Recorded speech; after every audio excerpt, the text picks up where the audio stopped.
back at it for part 8, Israel. Most High bless everybody. Most High bless you too. Happy Sabbath. All right, so all praises to the Most High, giving us the spirit to come here and fellowship and learn what the will of the Lord is. So, let's go to Genesis chapter 29.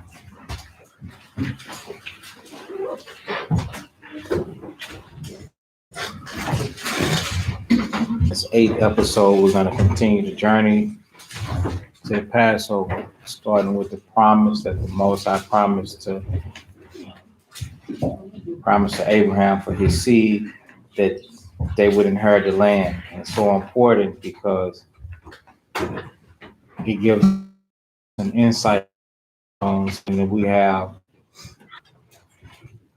that we can look forward to.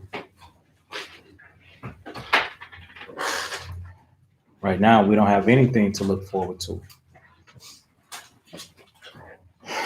Without the understanding of the promise and the covenant of the Most High, that's what we went through today earlier with the men, the covenant of the Most High, which consists of the land of Canaan that was named Jerusalem. Yerushalayim. Yerushalayim. Okay. So if you have that thing to look forward to, then that means that while you're living your life, you will be looking forward to the calling, the resurrection, and also being placed back into that land as an inheritance. Okay, just like Christ did. Something that we spoke on. Go to the book of Hebrews.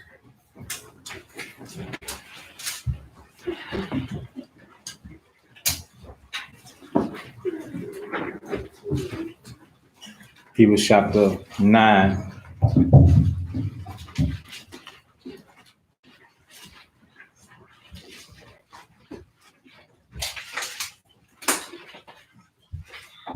Okay, check this out.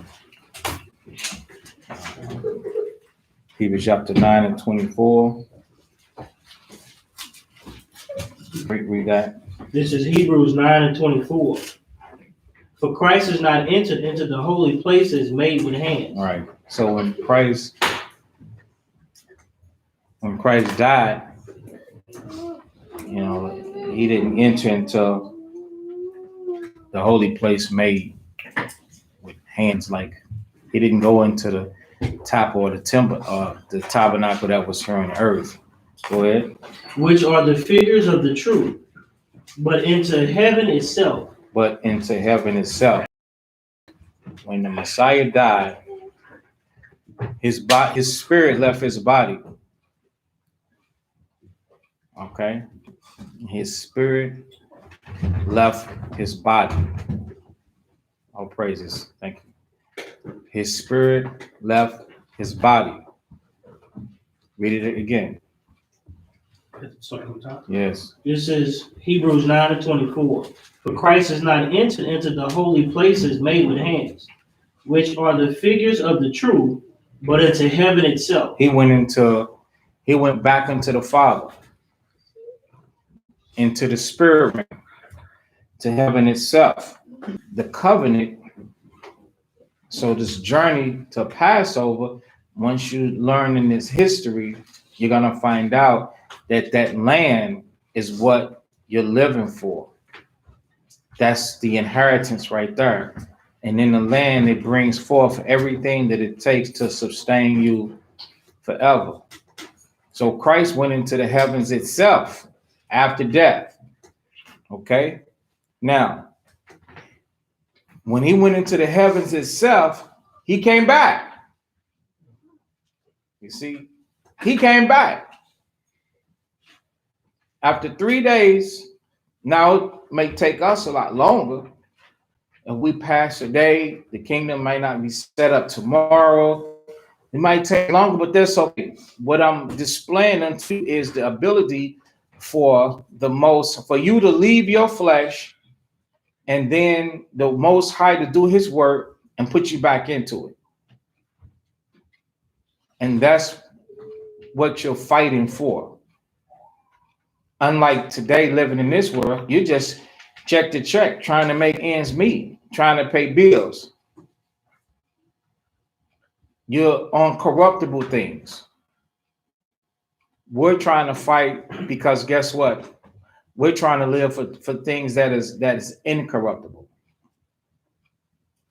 Everybody understand? So that's the difference right there. So you want to go about that a little differently. You want to go about that. That's why the scriptures tell you how to serve the Most High. Why you think it said it? Nobody knows? How do we serve the Most High? With all the heart and with all the might and with all the soul. You got to serve the Most High like that because you're trying to be worthy of getting the Spirit from the Most High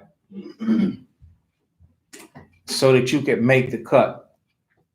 Remember, if you ain't dealing right, why would the Most High give you the Spirit? Because you would mislead somebody else, and then they would do what you do. So I could do the thing that's not right, and I still get the Spirit. And that's how Israel walked.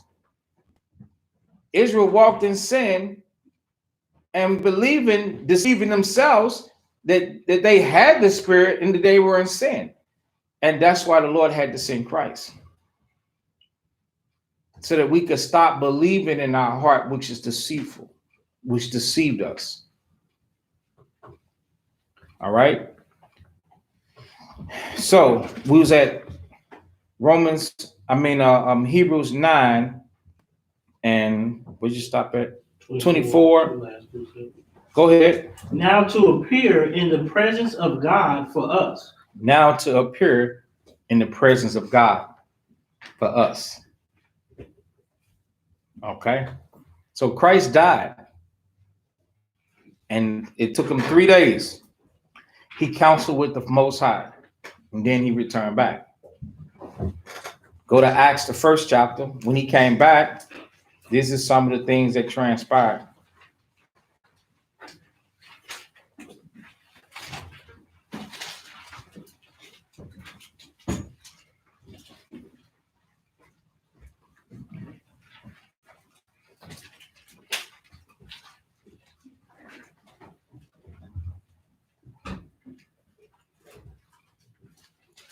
Acts chapter 1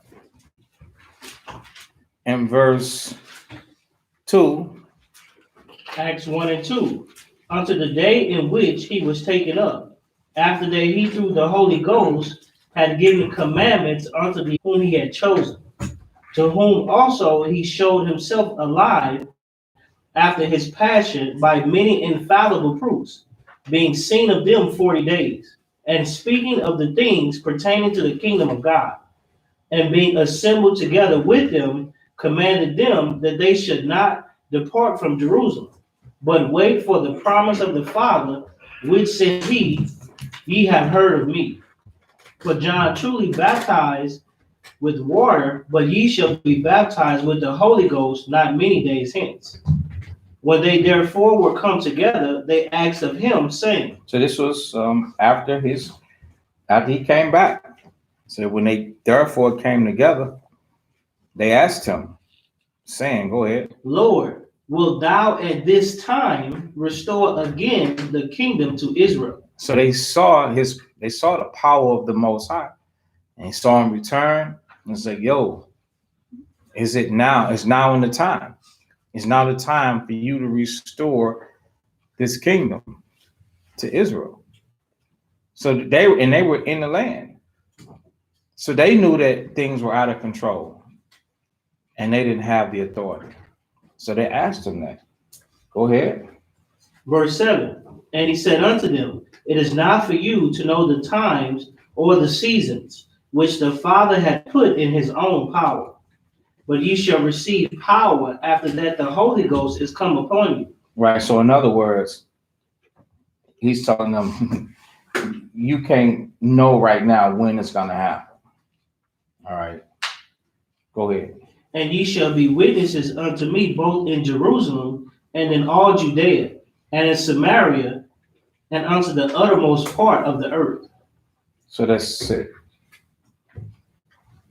So let's go back. In other words, he's telling them that there's work to do.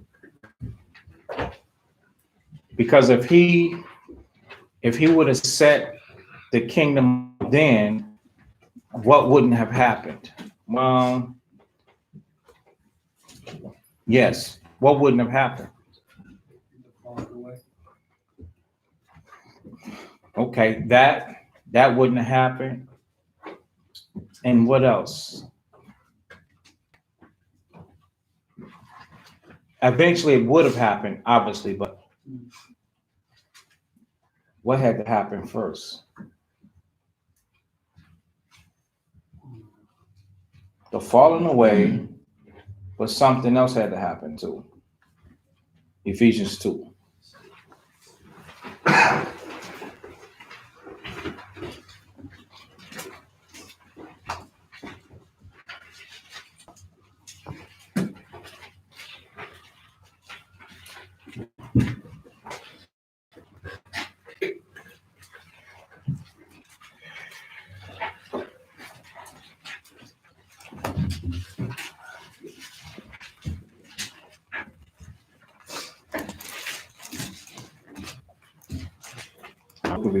Ephesians chapter 2.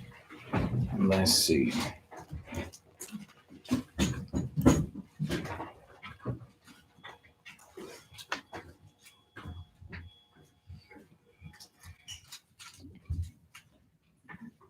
Hmm.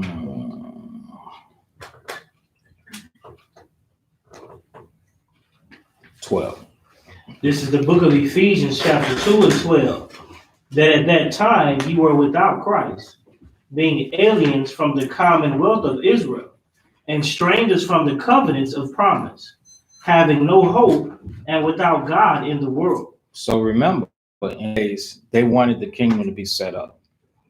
So if Christ would have set the kingdom up right then and there, so I did say eventually something obviously would have happened, because knowing the Lord, the Most High, yes, something would have happened.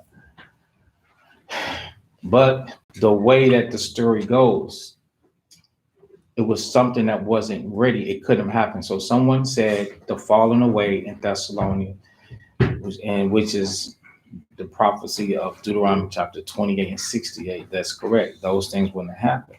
But here it's talking about some people that are without Christ. Okay. They was aliens from the commonwealth of Israel. They were strangers from the covenants of what? Promise. See, that's what we went into earlier. The covenants of promise. That's why I kept hitting that nail. So we went into the interior details of what to do living. But wait a second. We have to understand the promise of the covenant.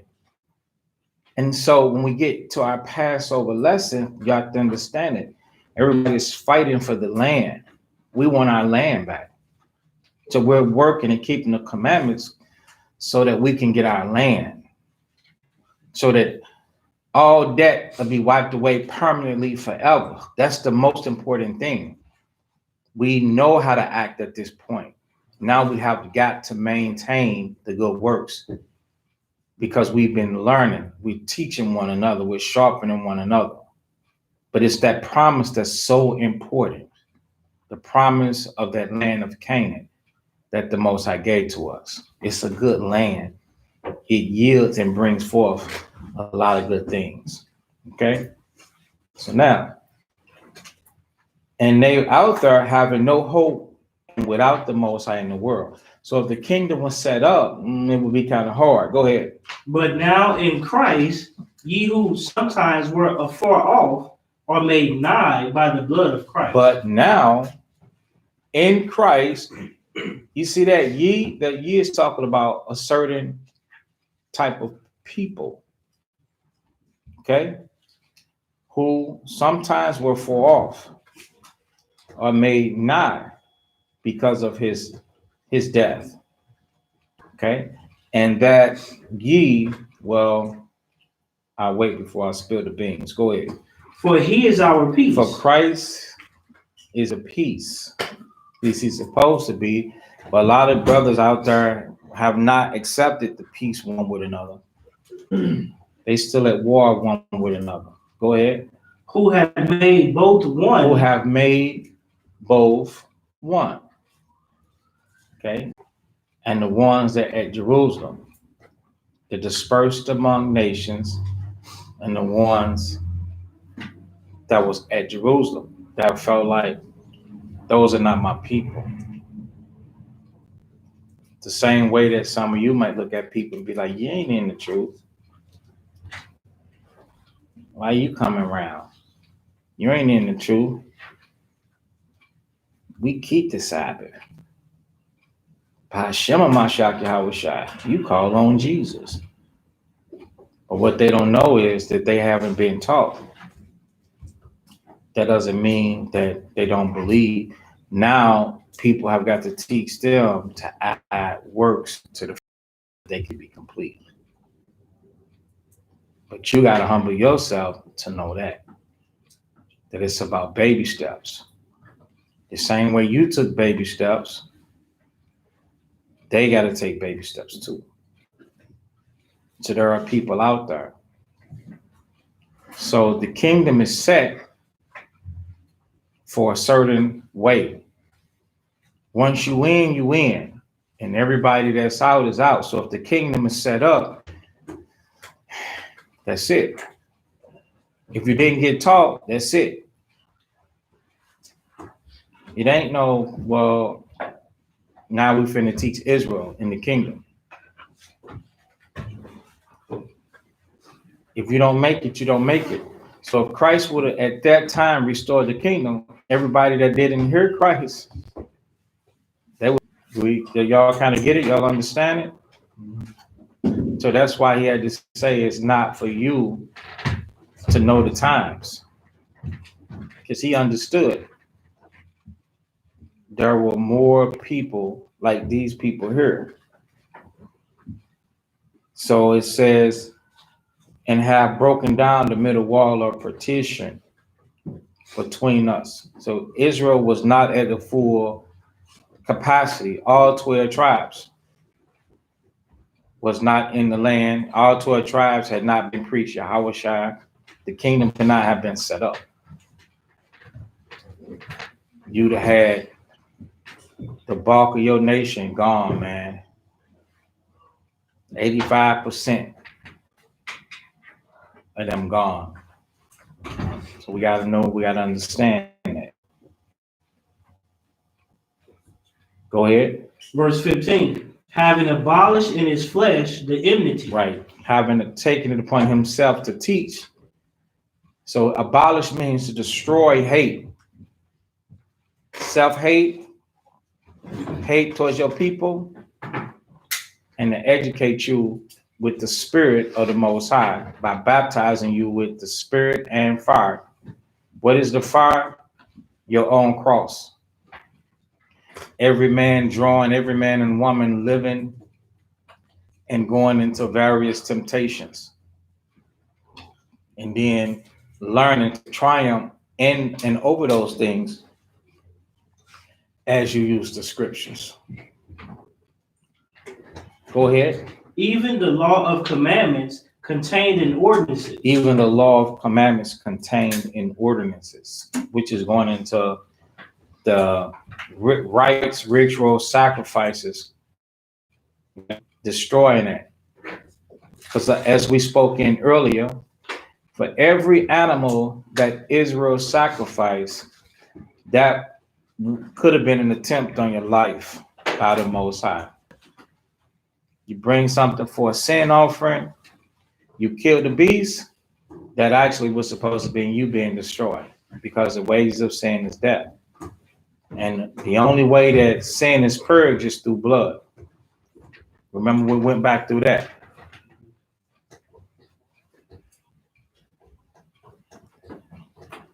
The only way sin is purged is through blood.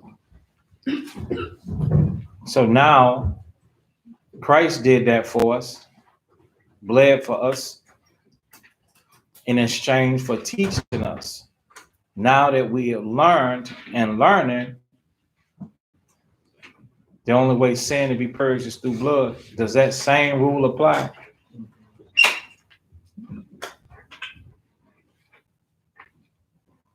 Yes or no? No. How not so? Keep sinning and see what happens. Don't you bleed out? Yeah, you can't get. You ain't no license to sin. Shall we continue in sin that grace may abound? Nah, you have to establish the law. Just because he stopped us from doing the animal part of the deal doesn't mean that he's still not requiring blood.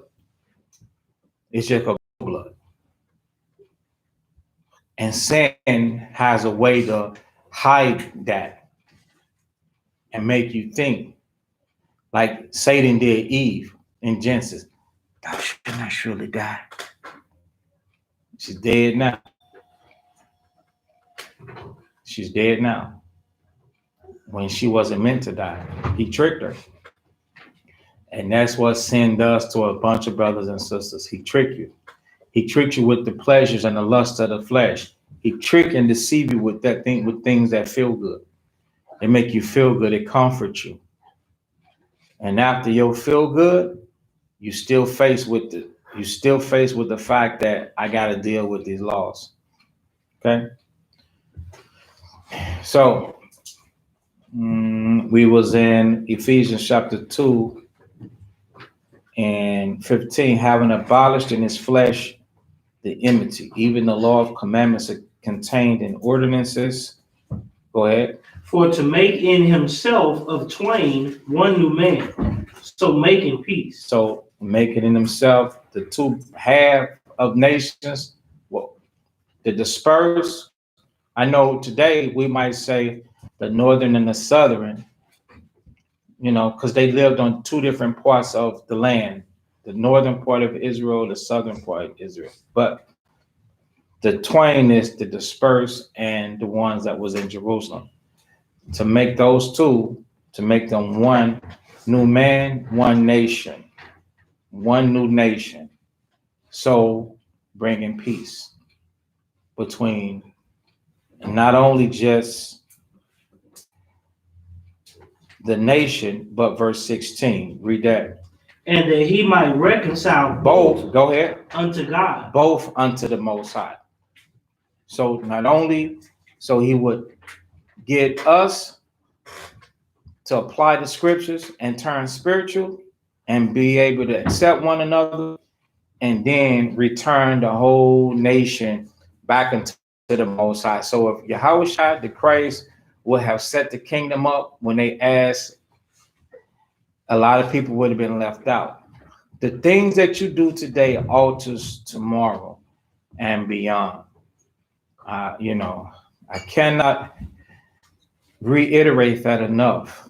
Everybody, you need to consider that. The things that you do today, it alters tomorrow. It changes what would have been. Okay? If you sow to the flesh, you're going to of the flesh reap what? Corruption. You're going to read things that you don't like. You're going to be, this is no good. This reaction is no good. This judgment don't feel good. This is that. This is this, that, and the third. There's no way that you can sow to the flesh and then reap all the blessings. It doesn't happen like that. And so you should expect that, which nobody does. Nobody be like, I'm going to get jacked up. Yep, I'm going to get jacked up. Oh, I'm going to get jacked up. Nobody do that. No, nobody does that. They always think they can beat the system.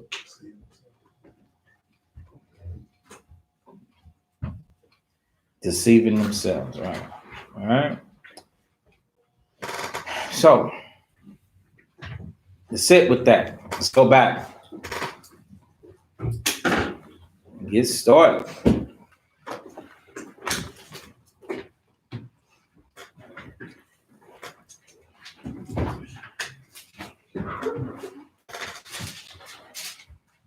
So now Jacob is at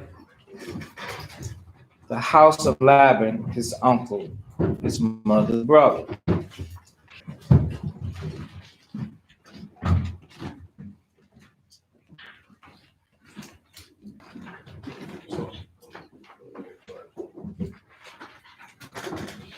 And this is after the dream in Genesis 28. This is after the dream where Jacob saw the ladder set up from the earth unto the heaven, and the angels of God going up and down the ladder. You remember who the angels were? Say Uriel, Raphael, Michael, who?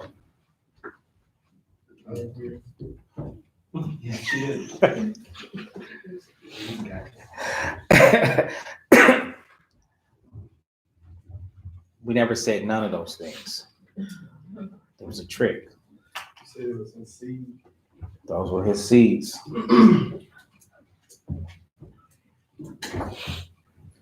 Sometimes I will play the adversary to you, man, to make you think. Because that's what's going to happen when you get out there and you're trying to show something to somebody. They're going to spit something out. Oh, yeah. And you're going to ride with it. Like, no. You got to be like, no. Then you have to revert back into what you was taught. All right? So he made a pillow.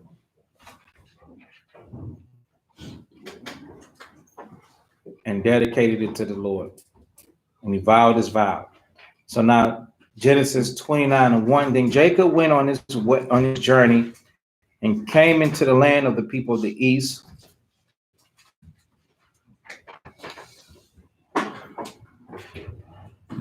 And looked and beheld a well in the field, and lo, there were 3 flocks of sheep lying by it.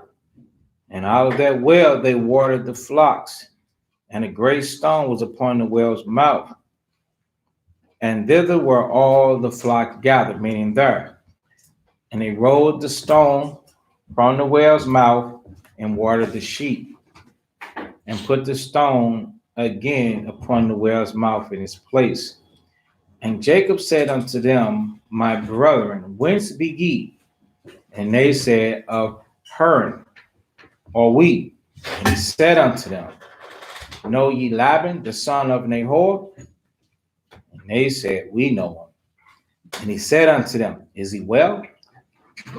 And they said, He is well, and behold, Rachel, his daughter, cometh with the sheep. And he said, Lo, it is yet high day, neither is it time that the cattle should be gathered together. Water ye the sheep, and go and feed them.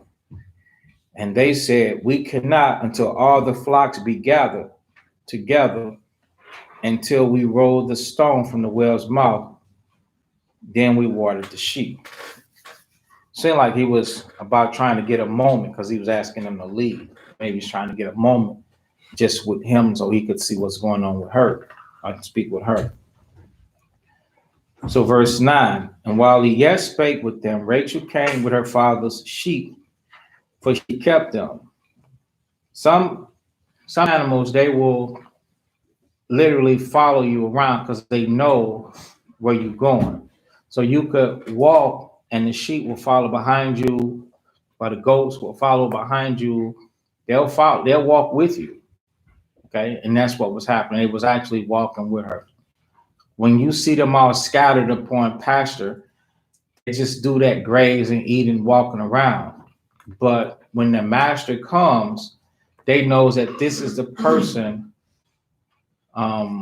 This is the person that feeds me, that gives me something to drink. So when you come in, they're gonna know to gather to you because you finna get something. You're out there all day, you're thirsty, this is that and the third, so they're gonna come to you.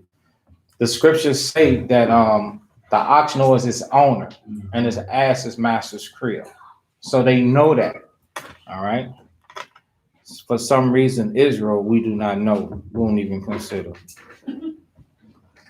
So this is Genesis chapter 29 and verse 10.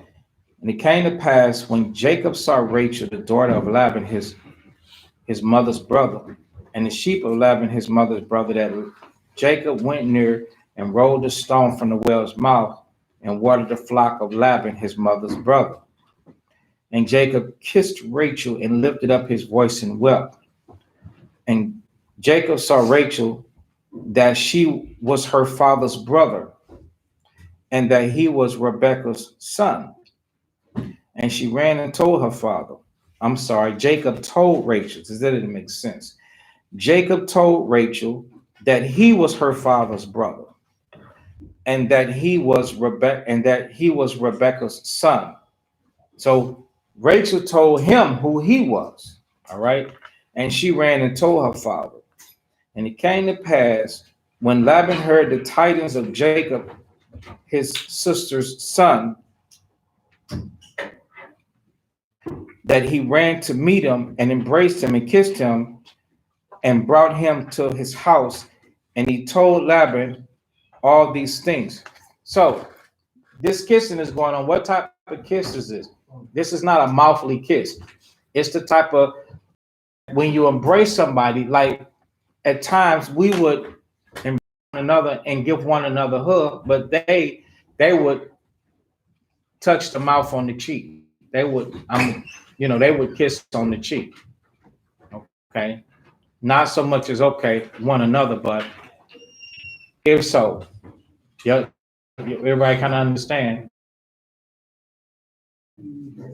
So then it wasn't uncommon.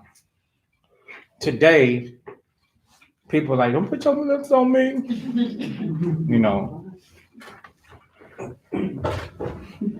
So verse 14. So Laban kissed him back, and Laban said unto him, surely thou art my bone and my flesh. And he abode with him the space of a month. And Laban said unto Jacob, because thou art my brother, shouldest thou therefore serve me for naught? Tell me, what shall be thy wages? And Laban had two daughters. The name of the elder was Leah, or people pronounce it these days Leah. Leah, okay? And the name of the younger was Rachel. I've even heard people pronounce this Rachel, okay? Leah was tender-eyed, but Rachel was beautiful and well favored.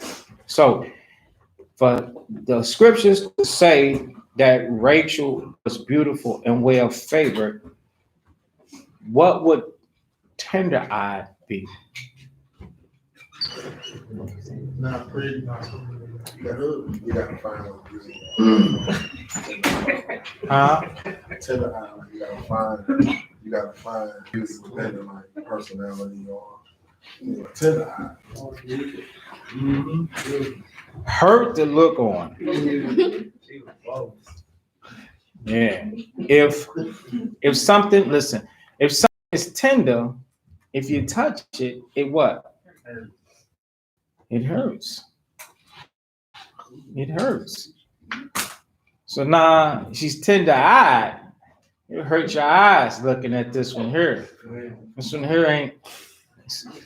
here is not beautiful and well favored. Where someone would pick her first. That's the well favored part. Okay. It says, and Jacob loved Rachel and said, I will serve thee 7 years for Rachel, thy daughter, thy younger daughter.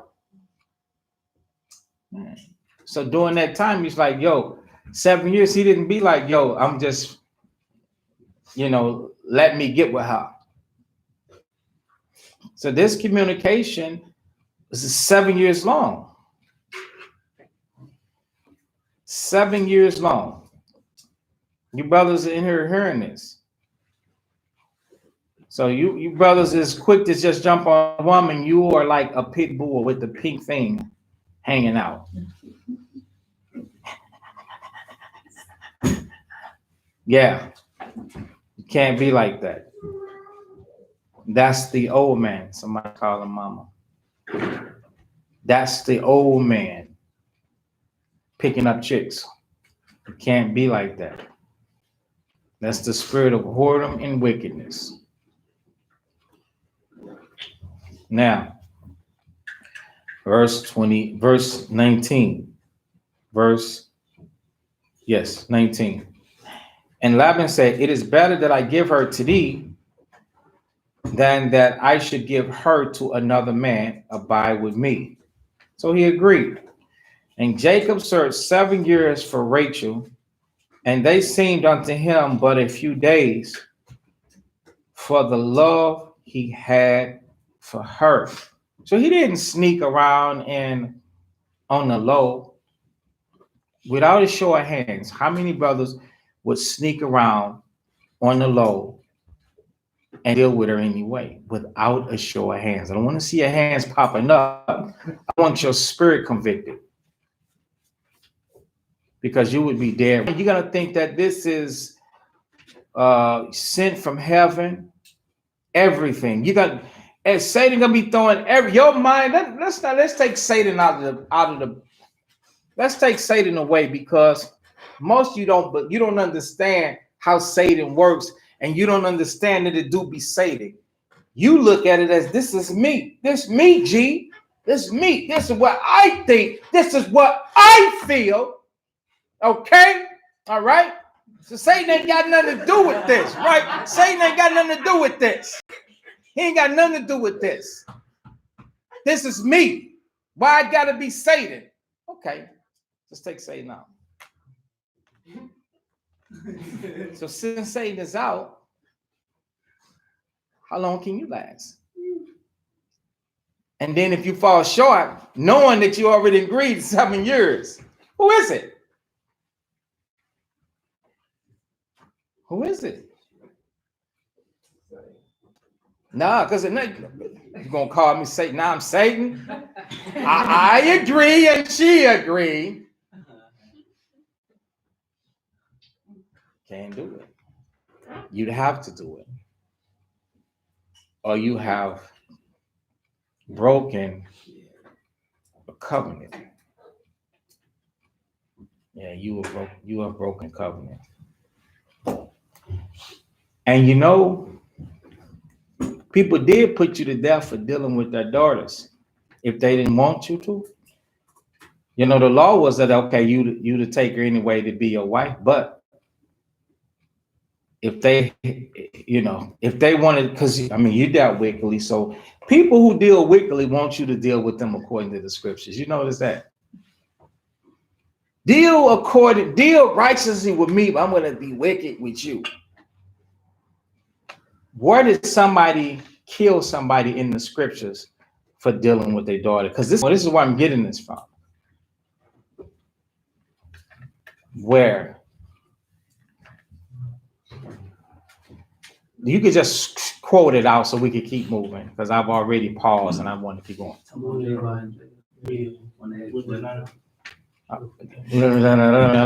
That's how y'all sound. Just anybody, go ahead. I was saying Levi and Judah. It wasn't Judah. Levi and Reuben. Okay. They came and killed the dude for Muslim scare. Levi and Reuben killed Shechem. Huh? Yeah. Right. So they went, yeah. They were Canaanites, right? They was Canaanites, yeah. For doing that.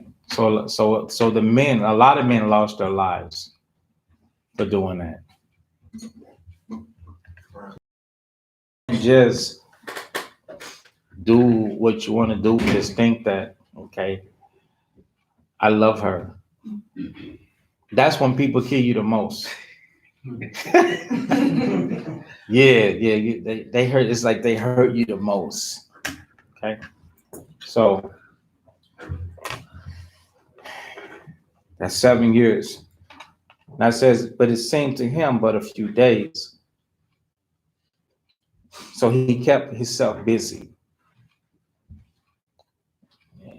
Verse 21, and Jacob said unto Laban, give me my wife, for my days are fulfilled, that I may go in unto her. So he didn't go in unto her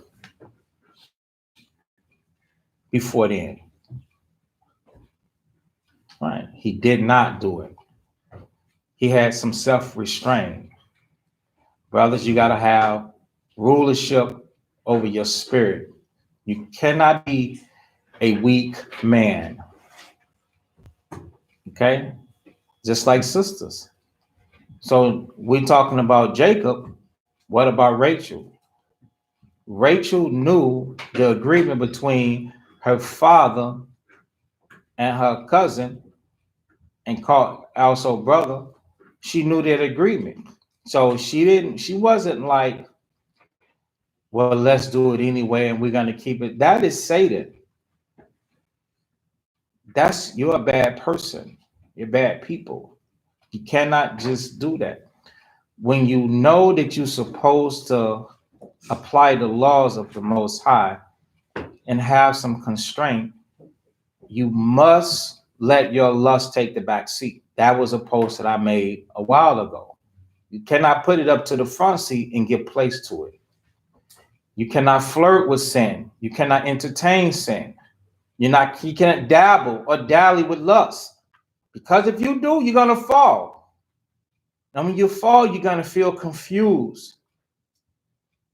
You just can't do it. That couple, they did not do that.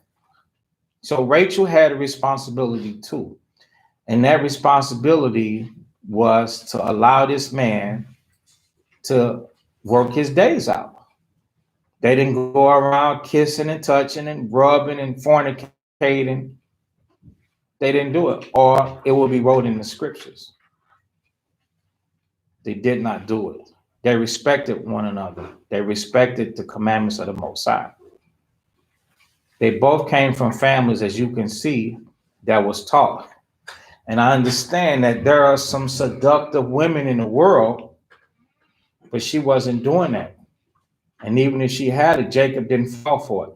Where's another story of a seductive woman in the scriptures? Pharaoh's wife. Now, the wife of Potiphar. Potiphar's wife. She was seductive. She was strong. She was so strong. What did she say, Obadiah? Yoshi, what did she say? You forget. You better remember. What not single brothers, this is stuff y'all better know. Lie with me this day. Yeah, lie with me. So a woman can come right out and straight tell you. Lie with me. Here. Get it. Here it is. You say you're a player. She'll come right out. And you're not supposed to be so simple to be like, oh, okay. I'm going to prove this point. Yeah, I was watching, what's this thing I'm watching? The Ozarks, the series. The Ozarks. Anybody seen that? The 4th season comes on, and this lawyer, she goes to visit another couple just to shorten up instead of telling out who all the players is. She takes her teenage daughter with her to visit this couple. So they out by the lake and they got nothing to do. And one teenager says to the other teenager, she says, well, and pretty much where's the happening is, et cetera, et cetera. She's like, I don't want to go back to school a virgin. She was like, I don't even care who it is. She wants to just give her virginity up so that they can stop teasing her. She just wants to do it with anybody, just so that when they're saying things, she can say, I'm not a virgin and not feel convicted. So how does that tie into what we're talking about? People can desensitize sex to where it doesn't mean anything to them. Now, if you are a commandment keeper and they have a mission, what life means to you and what life means to them is two different things. So there can be some thirsty women, just like there can be some hound dogs. In this case that we're talking about, they didn't approach each other. But he waited and he said, my days are fulfilled. Give me my wife. Verse 22. And Laban gathered together all the men of the place and made a feast. Look at there. It was done right. Nobody had nothing to say about it. And a feast came from it. Everybody was happy, especially the parents. And they were too, because they weren't getting corrected on how they came together. And it came to pass in the evening that he took Leah, his daughter, and brought her to him. And he went unto her. And Laban gave unto his daughter Leah Zipporah his maid for a handmaid. And it came to pass that in the morning, behold, it was Leah. And he said unto Laban, what is this thou hast done unto me? Is this possible? Huh? Are you reading it? Yeah, I said. Is it possible? And how? How is it possible? She was covered up. Covered up, dark. Go ahead. They feasted, so he might have to drink it. Drunk, celebrating, Yeah. tipsy. Man, and ready. So he went in. Look at this one here. Tipsy and what? Okay.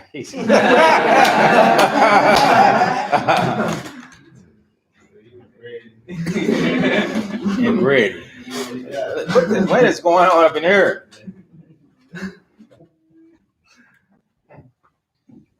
Shoot up. So the first one, somebody said, what's the first one? Who says it? Covered up?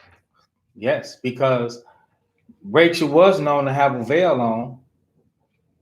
And is Rachel the younger or the oldest? But where do you think she learned that from? The older. To cover herself with a veil. So now this is the night that she's been to get married. So she's covered with this veil after a feast. And Jacob, nice and ready, it's dark.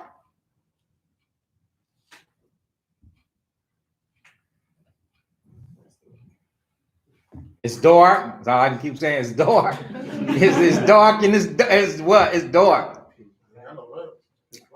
Well, they got lamps, but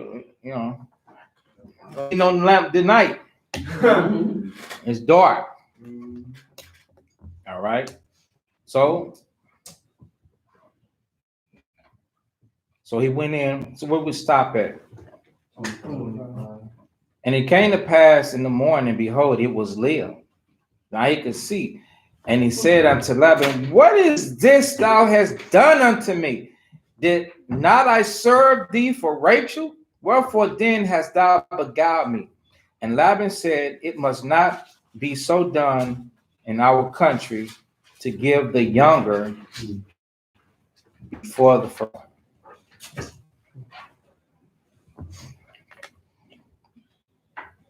So Laban is playing tricks. He's playing games. Because you ain't going to find no law saying that. But Jacob, he went for it. When you don't understand the scriptures, you're going to fall for anything. All right. Fulfill her week, and we will give thee this also for the service which thou shalt serve with me yet 7 other years. So when it says fulfill her week, meaning don't do nothing else but attend to her. So don't go back into your chores and this, that, and the third. Pay close attention to her. Now you're gonna spend a week with just you and her, and y'all gonna get to know one another. Y'all gonna, familiarize one with another, et cetera, et cetera. Okay. And Jacob did so and fulfilled her week. And he gave him Rachel, his daughter, to wife also. It worked another 7 years. But Rachel went in immediately unto him. But at that point, Leah was possessive because she felt that she was there first. And I'm sure Rachel felt supplanted. You know how what Jacob did to Esau? So Leah, they kind of felt like that. So this is verse 29. And Laban gave Rachel his daughter Bilhah, his handmaid, to be her maid. So that shows you that they had money because they even had maids. None of us, we don't have any maids. People that live in your house and that serve you at every beck and call. This is a beck. I'm like, excuse me, what is it? In every call, a direct call. Can you get this? Every beck and call, they had servants and maids. All right. So verse 30, and he went in also unto Rachel, and he loved also Rachel more than Leah, and served him yet 7 other years. Why did he love Rachel more than Leah? Because she was pretty. Because he was prettier? We saw her first. I wouldn't want to think so, because she was prettier. But that's an opinion, and it's not being rejected. I'm just saying I wouldn't want to think so. I'm not saying you're wrong. We're not Jacob, but in my opinion, I have an opinion. But anybody else, why would he love Rachel more? He served 7 years for her. He served 7 years for her. So they spent all of that time building. That's my opinion too. They spent all that time building. He knew her. Beauty is in the eye of the beholder. You could have somebody that's not a looker and love everything about them because of who they are. So he spent all of that time, so I think that plays a real big part. Okay. And when the Lord saw that Leah was hated, he opened her womb, but Rachel was barren. And Leah conceived and bare a son and called his name Reuben. Why was she hated? Why do we think, in our opinion, she was hated? He was tricked to be with her in the first place. Tricked to be with her?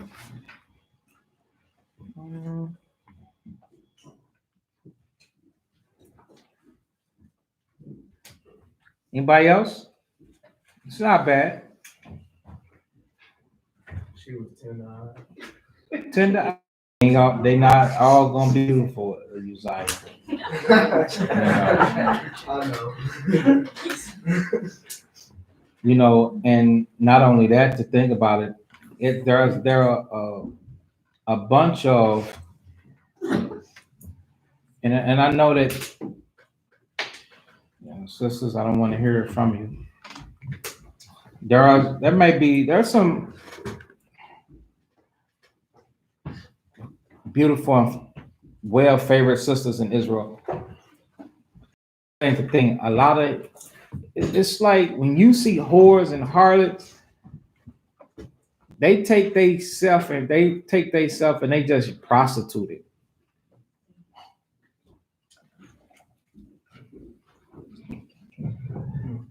They just prostituted. To me, I'm not interested in that. I'm not the type of guy that, I mean, I acknowledge something, but I'm kind of reserved. I'm a reserved type of person. And if you feel that you could take what you got and exploit it, then I see how the scriptures see spittle and a jewel in the swine's snout. That doesn't look good to me. But so what was the question? Why was she hated? Because Shane confessed that he wasn't supposed to be laying with her in bed. Shane come on and be like, on such and such. She just kept it a secret until they could. Somebody said she was a third wheel. What did you say? That's what he said, that when the man took her in to Jacob, she didn't profess who she was. She just laid down, knowing that, you know what I'm saying, Rachel and Jacob was waiting 7 years for each other.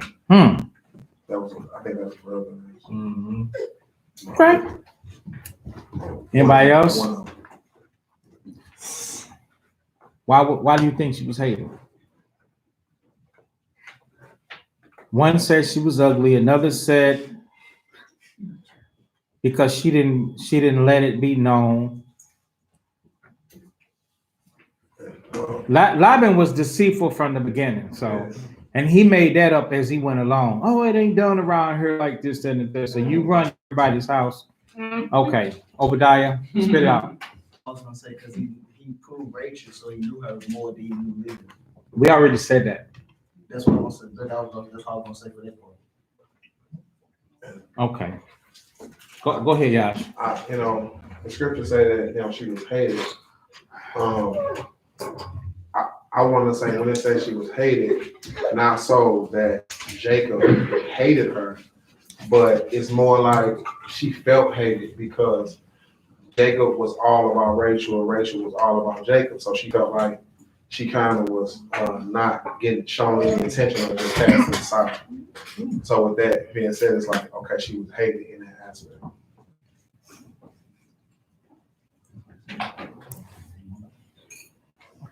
That almost won that real life.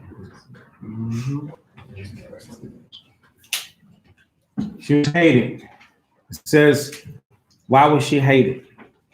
Someone says it's possible that Rachel's womb was closed because she held onto her father's idols. We're talking about Leah. Why was she hated? She was a third wheel.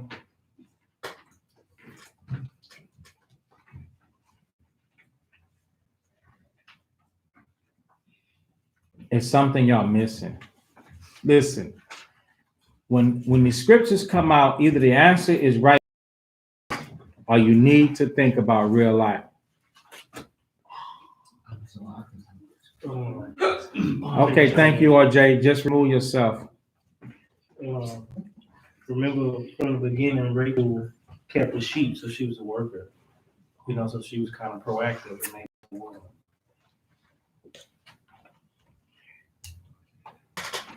Listen, we're talking about Jacob, right? Is Jacob the Most High is the God of Abraham, Isaac, and that's it? No. Okay. Let's see. Bear with me. I'm gonna get something to help y'all out.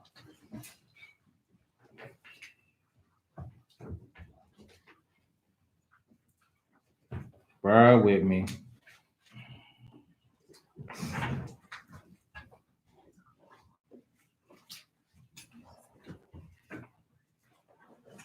I'm looking for the scripture.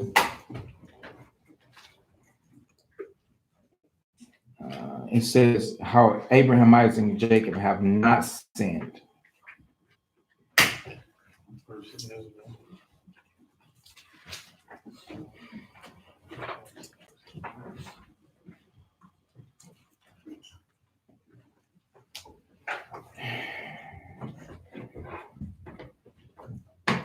It's the prayer of Manasseh. Get it very quickly.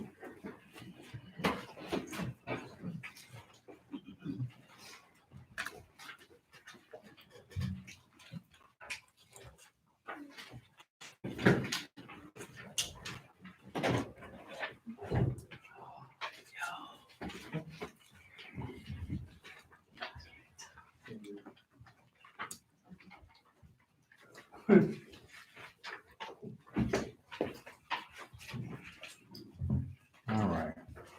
The prayer of Manasseh.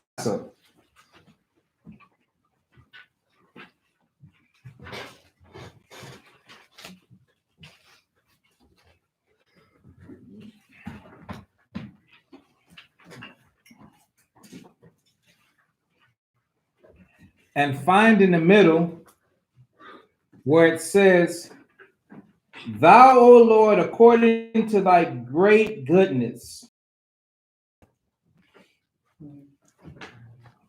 The prayer of Manasseh in the Apocrypha.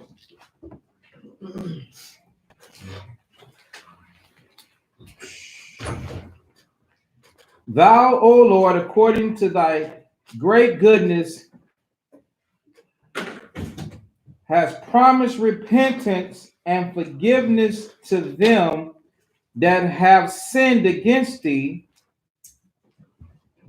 and of thine infinite mercies has appointed repentance unto sinners. Let's see. And it has I'm sorry, y'all lost it. That they may be saved. Thou therefore, O Lord, thou art the God of the just, has not appointed repentance to the just, as to Abraham and Isaac and Jacob, which have not sinned against thee. Jacob, which have not sinned against thee. So now, if Jacob did not sin, why was she hated? Okay, yes. She was in sin. Now, let's go back.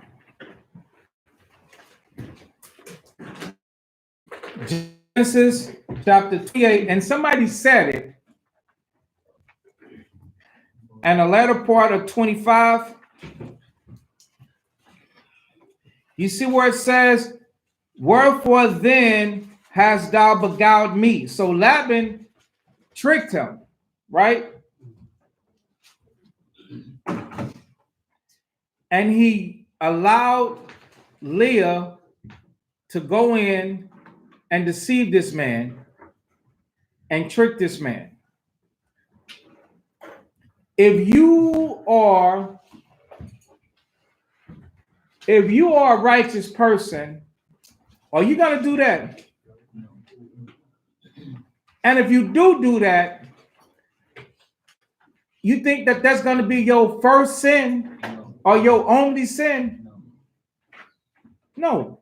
If you go in and you lay down with somebody because somebody else tell you to, and you know you're not supposed to do something, that's not your only sin.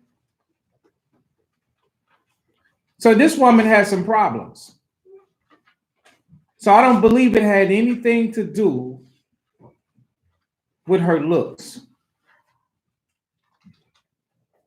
This woman have had to have some problems. And I'm going to tell you something. You ever seen a relationship between sisters? I have. I got siblings. Not siblings, but I got children. And they say the darndest things to each other. Be like, why would you say that? Why would you say that to her? So Jacob is seeing this. Now he's seeing this, and he's got to instruct and direct and lead and teach and husband sisters. But it's something about this Leah that he didn't like. a boldness to do her thing that obviously she wouldn't change. And then, well, Rachel,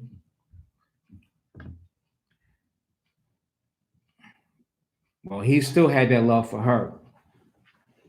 And her faults, because everybody make mistakes, everybody have faults. But you got the type of faults to where people will work and change to make a difference, and then people will be loyal to a fault. If you're loyal to a fault, nobody's going to love you. You cannot be in fault and then be loyal and committed and dedicated to the fault. That means you're going to continue to sin. You're not trying to change. That doesn't go well. All right? So, verse 31, Genesis chapter 29 and 31. And when the Lord saw that Leah was hated, he opened her womb, but Rachel was barren. And Leah conceived and bore a son, and she called his name Reuben. So Reuben is the firstborn of Israel. He is the first Israelite. For she said, surely the Lord have looked upon my affliction.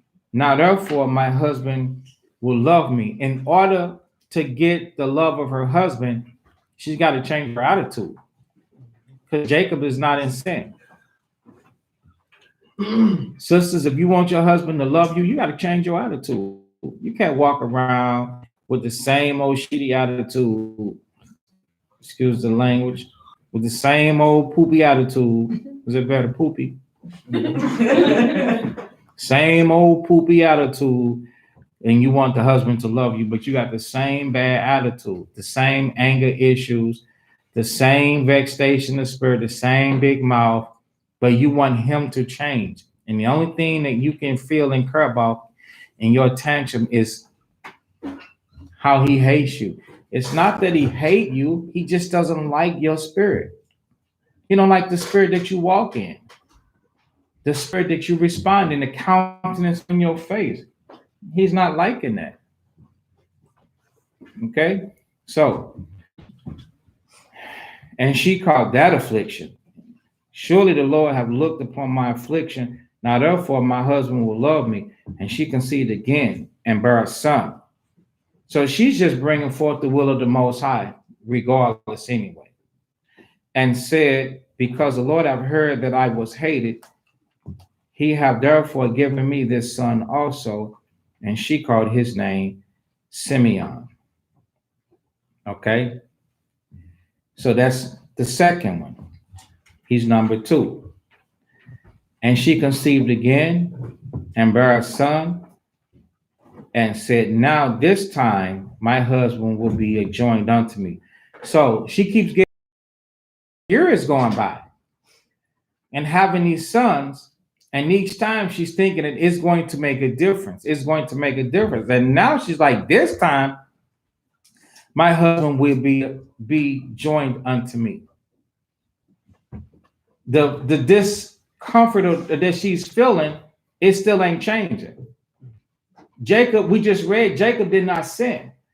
These actions happened first. Manasseh is one of his great grandsons.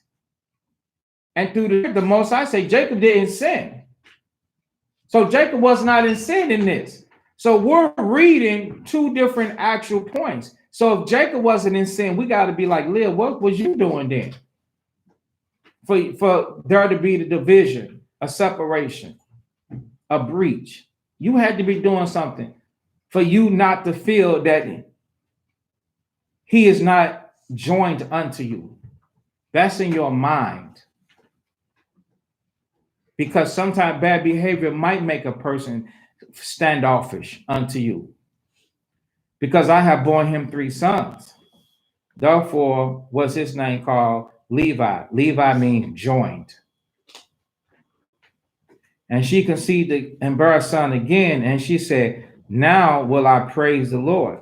Therefore she called his name Judah and left barren. She stopped after she had Judah, the 4th son. Okay, so The first one is Reuben. The second one is Simeon. The third is Levi, and the fourth is Judah. Chapter 30, verse 1. And when Rachel saw that she bore Jacob children, Rachel envied her sister. Okay. Now, at the same time, remember, Leah, she feels dominant. She's got children. Remember how Hagar dealt with Sarah? That's, let's just say that Leah, she kind of felt bossy a little. Okay. So Rachel envied Jacob, give me children or else I die. And Jacob's anger was kindled against Rachel, and he said, am I in God's stead? Meaning, am I the Most High? A lot of you be thinking that someone else can give you something that only the Most High can give to you. Who have withheld from thee the fruit of the womb? And she said, behold, my maid Bilhah, go in unto her, and she shall bear upon my knees, that I may also have children by her. Can we imagine that? Everybody know what's going on now? The maid. So in Rachel's mind, she's like, you go in unto her, and she's gonna have a baby, but that baby gonna be mine. It's gonna be me and your baby. It takes a strong spiritual mindset. The world will call it delusional. You're delusional. This is that woman's baby. You didn't have that baby. But it takes a strong spiritual mindset to be like that. For you, like, this is my baby. This is the mind that brothers and sisters have to have when there's something already in place and you join yourself unto that. Okay, like sisters with a man that has children that you have to raise, or brothers with a woman and she's got the child that you have to raise. Now, the best case scenario is so and therefore you're not standing over somebody else's child, or you don't have to deal with the aggravation and frustration of, that's those people's lives. You don't have to deal with that. I'm not saying that, okay, if the Most High's will, if that ever came to pass, that you in sin. I'm saying the best case scenario. You a brother that's got no children, and you go out and you look, and this woman has got 6 kids. In her mind, she's done. In your mind, you just getting started.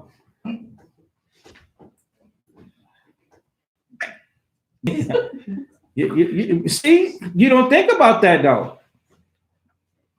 And for you, she might, I might have to be a joint unto you. Who was a joint? Which one is joined? Levi. She might Levi to you. One. She might think one. That's not what you thinking, is it not? Now, what? Like 4 or 5? You thinking 4 or 5? She got 6 already.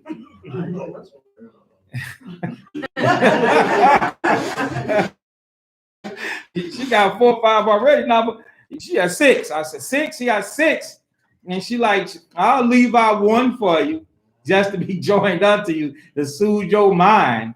I guess I'll have 1. I guess I'll have what? 1. You're like, wait a minute, 1? You're like, I'm just getting started. I want a little tribe of many me's. She's like, I don't know about that. You don't even think about stuff like that. A lot of brothers, you don't think.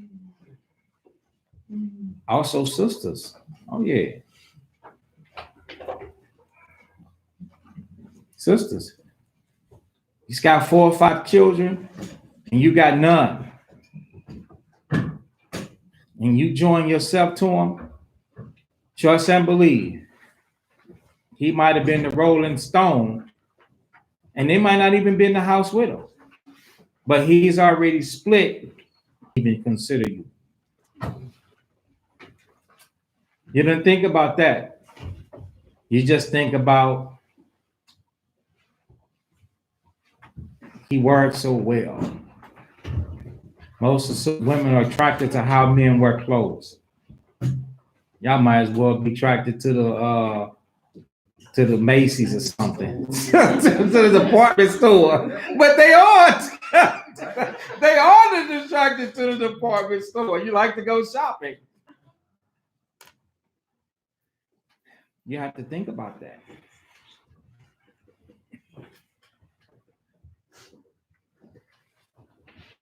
And then not only that, that's but not least, but we continue. You don't think about what is this child going to be like once they begin to get older?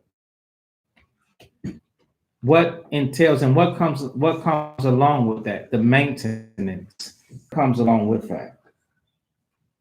You don't think about that. What is this child going to be like when he or she is 12, 13, 14, 15 years old?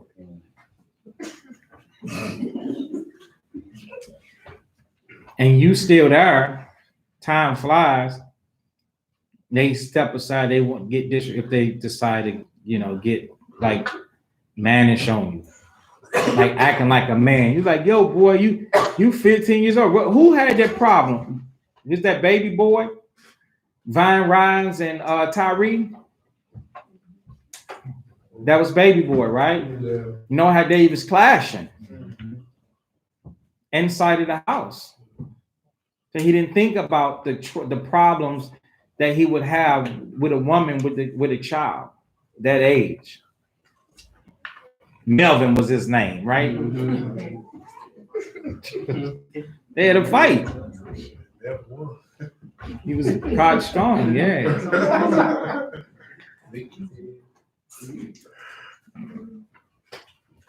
Yeah. So it's so much that you got to think about. Israel, we got to stop planning to have a good time and actually plan our lives according to the scriptures. And be like, if the Lord's will. And then search the scriptures for his will. Okay? So Genesis chapter 29 and 5. 30. I'm sorry, Genesis 30 and 5. So he went in unto her, and Bilhah conceived and bare a son, for Jacob a son. And Rachel said, God have given me a son. Therefore called she his name Dan. Meaning the judge. He's judging. That's judging. And Bilhah, Rachel's maid, conceived again and bare Jacob a second son. This looked like a little bit more than a business arrangement. So Bilhah conceived again, and Rachel said, with great wrestlings have I wrestled with my sister, and I have prevailed. This is foolery. And she called his name Naphtali. And that is wrestlings. No, yeah, my wrestlings. When Leah saw that she had left barren, she took Zipporah, her maid. So you see the game sisters have today. No, you say yes. No. Yes, they're saying going up to him. They're like, I don't care about that. Yes, I don't care about that. Do you know that even on the, and that's spirit today, is in Africa on African women to where women they don't look at it the way that y'all look at the possession of a man. They doesn't look at that like that. I've heard different conversations, and they don't. What they don't like is, I've noticed that they don't like the men to be lying to them, but they don't look at it the way that angers them, like, oh, he can't have this wife and he can't have that wife. They don't look at it like that. Okay. So they didn't look at it like that. They just wanted children. And then they might have had foolish gesturing back and forth one with another. And that was one of some of their biggest issues. Okay. So Leah took Zipporah, and Zipporah, Leah's maid, Jacob a son. Verse 11, and Leah said, a troop cometh. And she called his name Gad. And Zipporah, Leah's maid, bare Jacob a second son. And Leah said, happy am I, for the daughters will call me blessed. And she called his name Asher. So how many wives does Jacob have at this point? Yes, 4 at this point. And which wife are they fighting and arguing over because he married this, that, and the third? This wife. Which one? None. The confusion is over the children. About who wanted to have children. So they wanted to have children. Okay. So, verse 13, Leah said, happy am I, for the daughters will call me blessed. And she called his name Asher. And Reuben went in the days of wheat harvest and found mandrakes in the field and brought them unto his mother Leah. And Rachel said to Leah, give me, I pray thee, of thy son's mandrakes. And she said to her, Adam, that thou hast taken my husband. So that's kind of antsy, right? And she got galls saying that. Why? Because Rachel was supposed to be the one that came in that first night, right? So she's got really nerves saying that.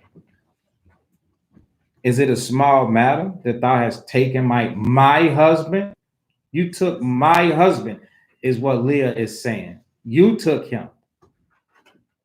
So for her to say that didn't just happen that day. This had to be in her mind. And she had to be walking around responding in different situations like this to the point to where she ain't gonna stand corrected, because in her mind, I'm sure she feels that she's right with the way that she's dealing in her response. And therefore, she didn't feel favored. This is one of the points that I understood and know. Bad behavior and a bad attitude will not get you favored, despite the way that you feel. Somebody took your husband. The man,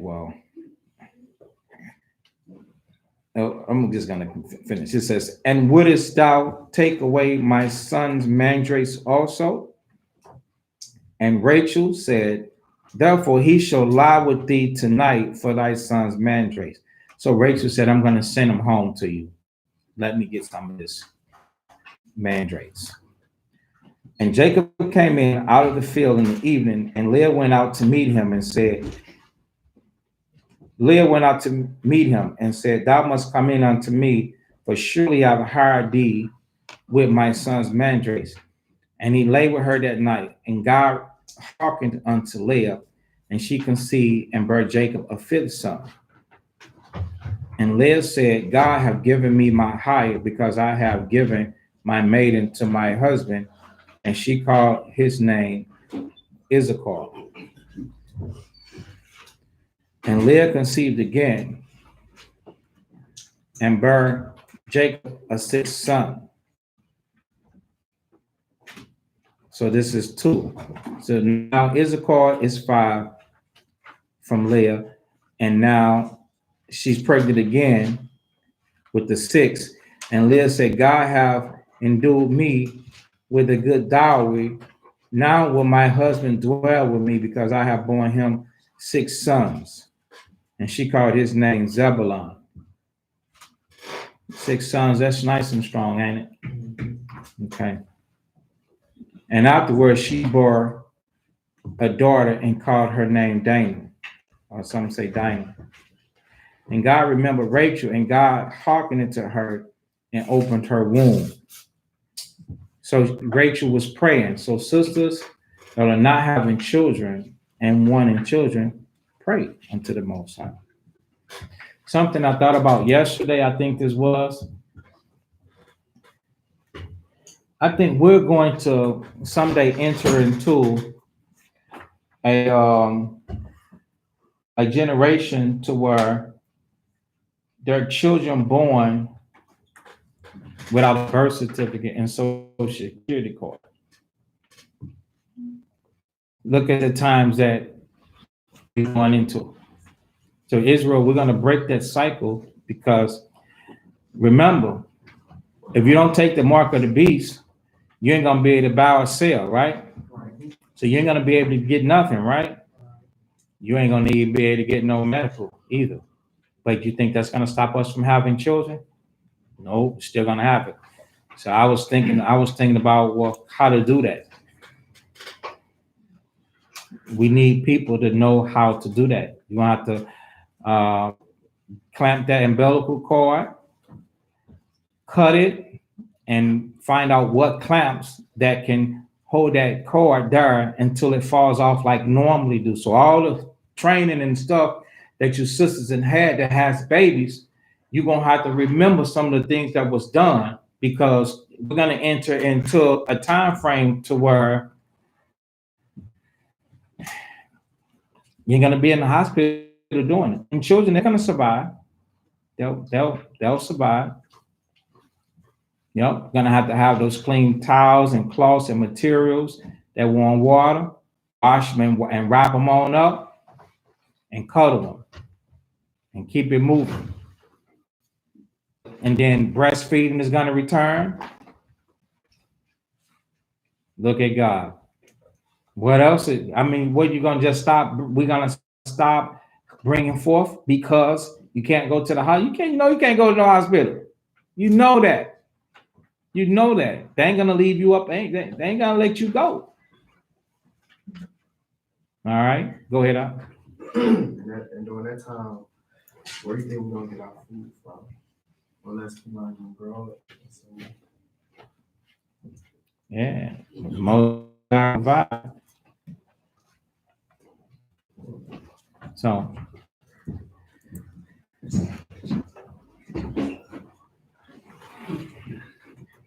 verse 23, so she conceived and bare a son.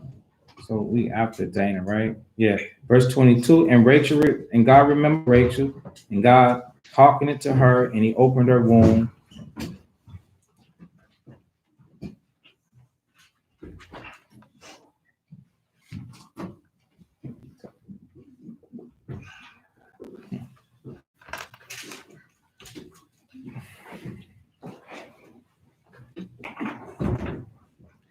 And she conceived and bare a son, and said, God have taken away my reproach. And she called his name Joseph, and said, the Lord shall add to me another son. So now Rachel had Joseph. Okay. And it came to pass, when Rachel had born Joseph, that Jacob said unto Laban, send me away, that I may go into my own country, and to my own place and to my country. Give me my wives and my children, for whom I have served thee, and let me go. For thou knowest my service which I have done thee. And Laban said unto him, I pray thee, if I have found favor in thy eyes, tarry, for I have learned by experience that the Lord have blessed me for thy sake. So Jacob was doing righteously, and the Most High was blessing the fruit of his hands and reaping the benefits of it. And he said, appoint me thy wages and I will give it. So he was so valuable that Laban said, you tell me instead of I'm going to tell you what you're going to work for me for. No, he said, you appoint it to me. You tell me and I will give it. And he said unto him, thou knowest how I have served thee and how thy cattle was with me. And it was little which thou hadst before I came. And it is now increased into a multitude. And Lord have blessed thee since my coming. And now when shall I provide for my own house also?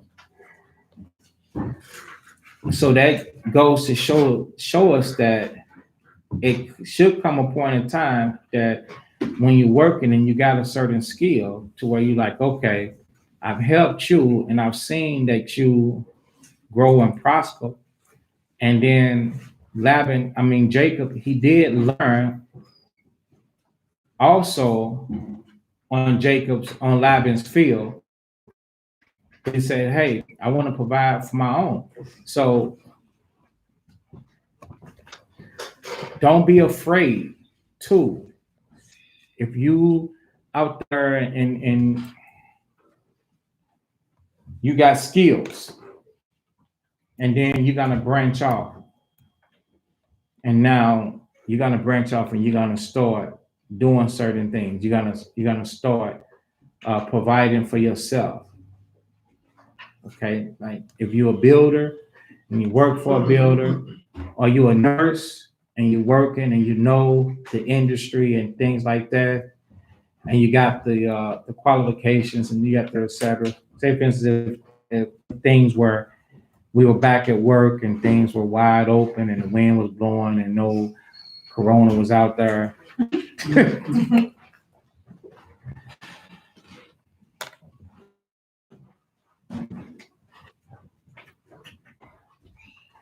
Then, in other words, he like, when, I want to be able to step out for myself. So verse 31, and he said, what shall I give thee? And Jacob said, thou shalt not give me anything. If thou will do this thing for me, then I will again feed and keep thy flock. I will pass through all the flock today, removing from thence all the speckled and spotted cattle, and all the brown cattle among the sheep, and the spotted and speckled among the goats. And of such shall be my hire. And so shall my righteousness answer for me in time to come, when it shall come to pass from my hire before thy face, for everyone that is not speckled and spotted among the goats and brown among the sheep, that shall be counted stolen with me.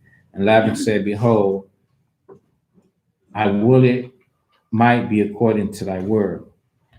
And he removed that day the he goats that were ring straight and spotted, and all the she goats that were speckled and spotted, and every one that had some white in it, and all the brown among the sheep, and gave them into the hand of his sons. And he set 3 days' journey betwixt himself and Jacob fed the rest of Laban's flocks. And he said 3 days, yes. And Jacob took him rods of green poplar. Now, so far, do we understand the agreement and what he went through? Because this is a part of information that we would need that's coming up. All right. So he separated anything that was spotted.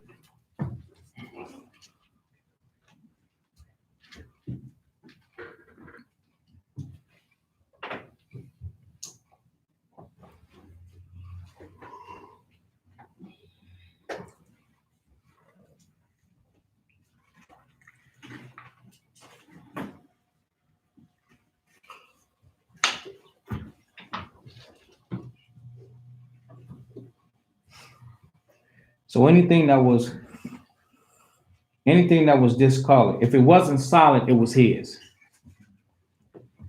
If it wasn't solid, it was his. If it was spotted and speckled,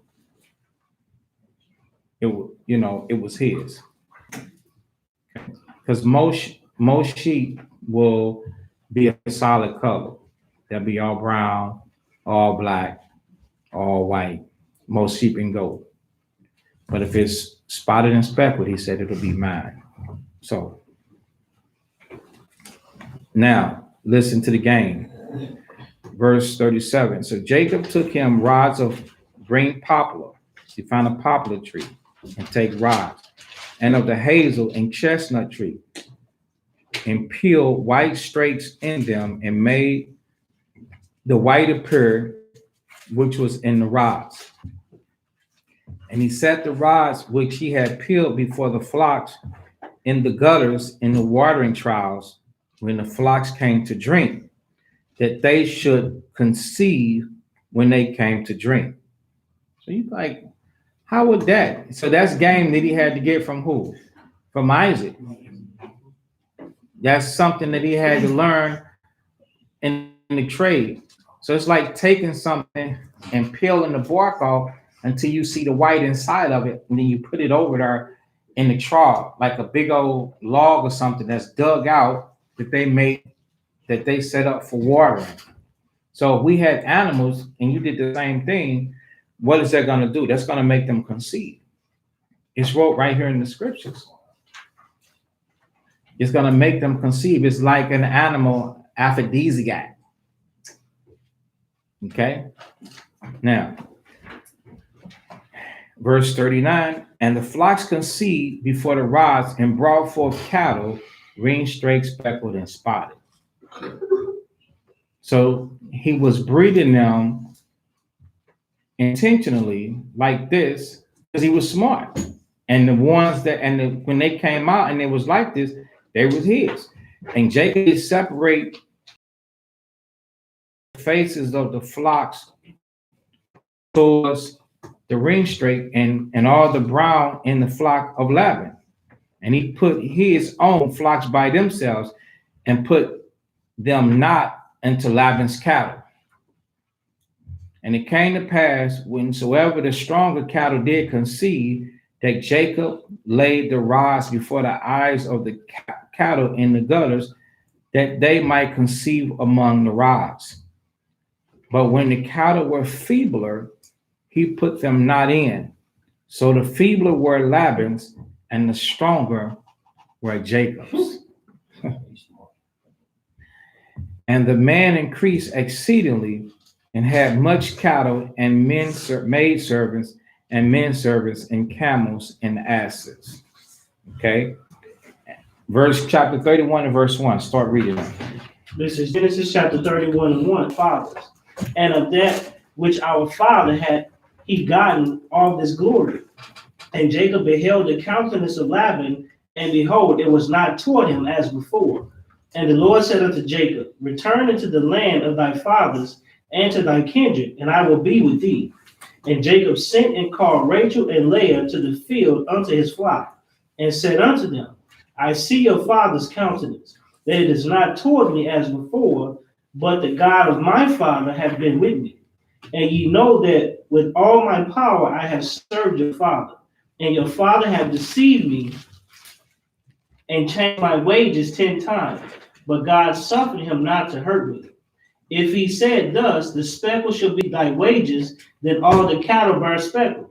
And if he said thus, the ring straight shall be thy hire, then bear all the cattle ring straight. Thus that the cattle conceived, that I lifted up mine eyes and saw in a dream. And behold, the rams which leaped upon the cattle were ring straight, speckled and bristled. And the angel of God spake unto me in a dream, saying, Jacob. And I said, here am I. And he said, lift up now thine eyes and see. All the rams which leap upon the cattle are ring straight, speckled and bristled. For I have seen all that Laban doeth unto thee. I am the God of Bethel, where thou anointest a pillar, and where thou vowest a vow unto me. Now arise, get thee out from this land, and return unto the land of thy kindred. And Rachel and Leah answered and said unto him, Is there any yet portion or inheritance for us of my father's house? Are we not counted of him strangers? For he had sold us and had quite devoured also our money. Right. And they said it because they saw hundreds of cattle that he's gonna leave with. I don't know whether to say thousands, but and when he walked, those cattle was going because he take care of them. Those cattle was going to go with him. They're gonna follow him. So they like, not only have he given us away, but they had looked forward to inheriting things that came from Laban, their father. And it's like he devoured it.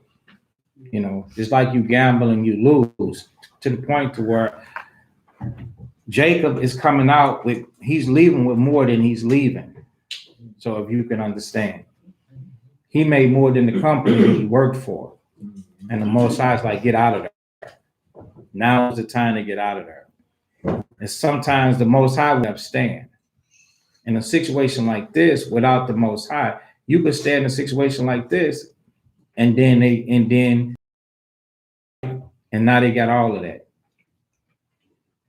See, so you got to learn. It doesn't matter because you in the midst of prosperity. If the Most High tell you, okay, it's time for you to leave this gambling table, it's time for you to walk away. Don't be literally at a gambling table. All right. But you could be at a point in your life to where the Most High say, okay, it's time for you to move. Then move. Then take a step and do what you're supposed to do, opposed to just kind of hanging around. Go ahead. Verse 16, for all the riches which God hath taken from our father, that is ours and our children's, now then whatsoever God had said unto thee, do. Then Jacob rose up and set his sons and his wives upon camels, and he carried away all his cattle and all his goods which he had gotten, the cattle of his getting which he had gotten in Padanaram, for to go to Isaac his father in the land of Canaan. And Laban went to shear his sheep, and Rachel had stolen the images that were her father's. And Jacob stole away unawares to Laban the Syrian, and that he told him not that he fled. So he fled with all that he had, and he rose up and passed over the river, and set his face toward the Mount Gilead. Why didn't he tell Laban that he was leaving? Because Laban, it'd have been something. Okay, go ahead. Verse 22, and it was told Laban on the third day that Jacob was fled. And he took his brethren with him and pursued after him 7 days' journey. And they overtook him in the Mount Gilead. And God came to Laban the Syrian in a dream by night, and said unto him, take heed that thou speak not to Jacob either good or bad. Then Laban overtook Jacob. Now Jacob had pitched his tent in the mount, and Laban would carry away my daughters as captives taken with the sword. Wherefore didst thou flee away secretly and steal away from me, and didst not tell me, that I might have sent thee away with mirth and with songs, with tabret and with harp, and has not suffered me to kill. It is in the power of my hand to do you hurt. But the God of your father spake unto me yesternight, saying, take heed that thou speak not to Jacob either good or bad. This needs be gone, because thou so longest after thy father's house, yet wherefore hast thou stolen my goods? My gods, I'm sorry. And Jacob answered and said to Laban, because I was afraid, for I said, peradventure thou wouldest take by force thy daughters from me. With whomsoever thou findest thy goods, gods, let him live. Before our brethren discern thou what is thine with me, and take it to thee. For Jacob knew not that Rachel had stolen them. And Laban went into Jacob's tent, and into Leah's tent, and into the two maidservants' tents, but he found them not. Then went he out of Leah's tent and entered into Rachel's tent.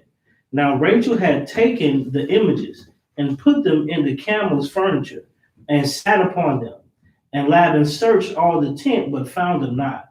And she said to her father, let it not displease my lord that I cannot rise up before thee, for the custom of women is upon me. And he searched, but found not the images. And Jacob was wroth and chose with Laban.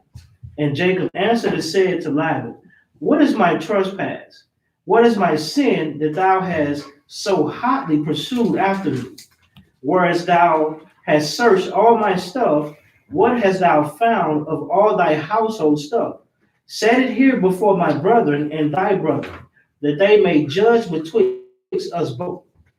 This 20 years have I been with thee. Thy ewes and thy she goats have not cast their young, and the rams of thy flock have I not eaten. That which was torn of beasts, I brought it not unto thee, I bear the loss of it. Of my hand didst thou require it, whether stolen by day or stolen by night. Thus I was, and the day the drought consumed me, and the frost by night, and my sleep departed from mine eyes. Thus have work. So no brother should be complaining about work. He said, in the daytime, the drought consumed me. That was the heat, and didn't even work at nighttime. The nighttime by the frost by night, and he even had a lot departed from my eyes. You see that? So some of you brothers, when it comes to, now you're not serving a man, serve the Most High, you complain. Oh, I got to sleep. I got to go to work. I got to do nails, and I got to do all these different things. Man, you got to grow up is what you got to do. You got to grow up and become a man, because when it comes to serving, this is a part of the job. Okay. Not only that, hold on. Not only that, he said, he was responsible. He said in verse 39, that which was torn of beast, I brought it not unto thee. I bear the loss of it. My hand didst thou require, whether it was stolen by day or stolen by night. So he was responsible. You know, you cannot be the type of person you don't hold yourself accountable when something happens. He wasn't like, it was gonna get stolen. Who knew when the fox gonna come or a wolf come through and shed the beast to destroy the beast, tear it up, eat the good parts of it, just eat the beast and leave the carcass down there, or drag it halfway across the field and tear it to pieces, and all you see is a carcass. You're like, man, you know, I could have just threw scraps out there to the beast. If that, they could have had something better than this. They did it like this, that, and the third. But he said he took the loss of it. He counted it as if it was one of his. In other words, he replaced it. So you can't complain of work, and you have to be responsible. If something breaks on you, then you like, I broke it, I'm going to be responsible.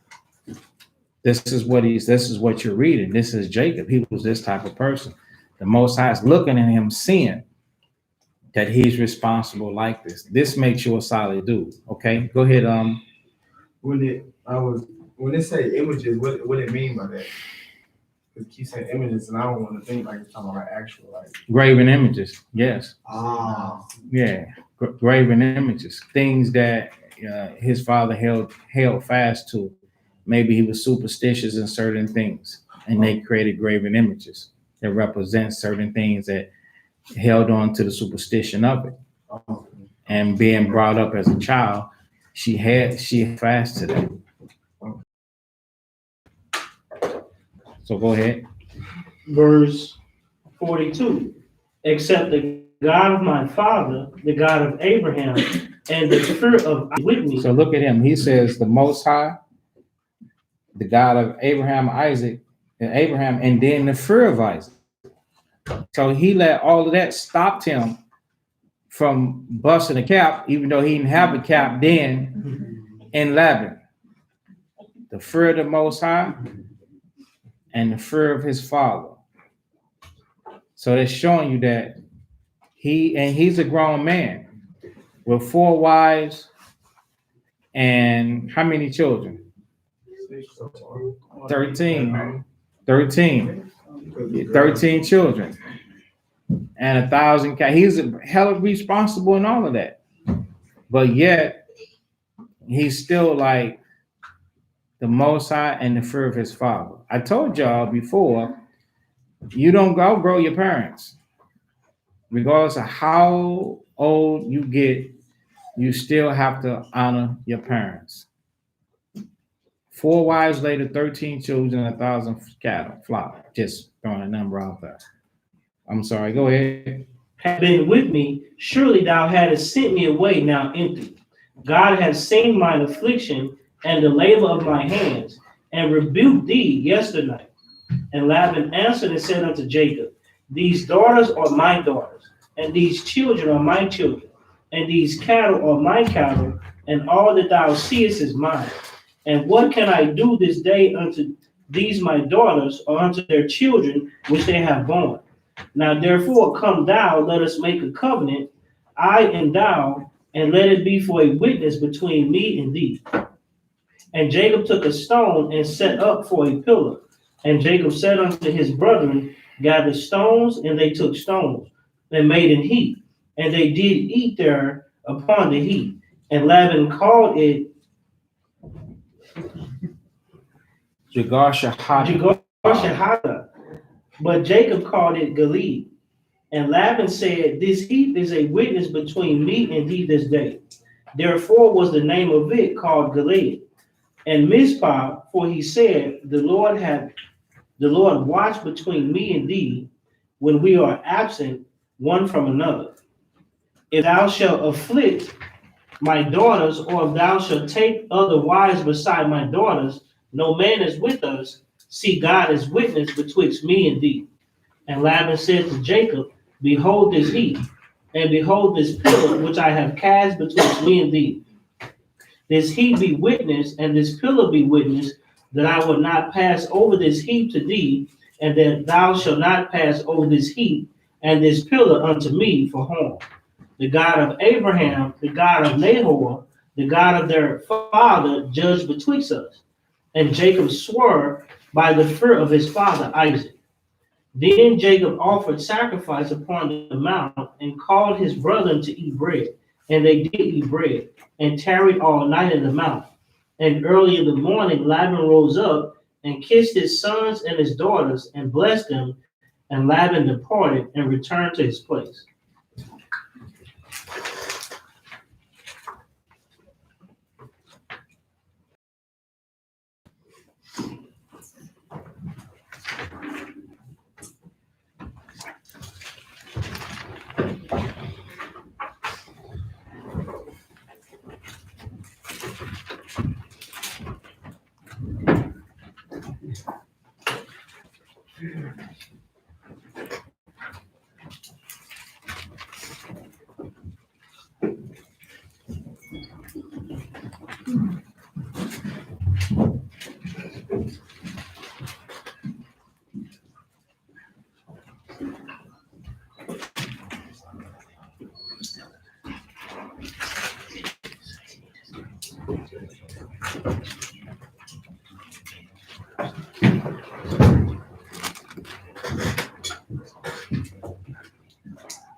All right. So we have to fast forward. Let's go to Genesis chapter 37.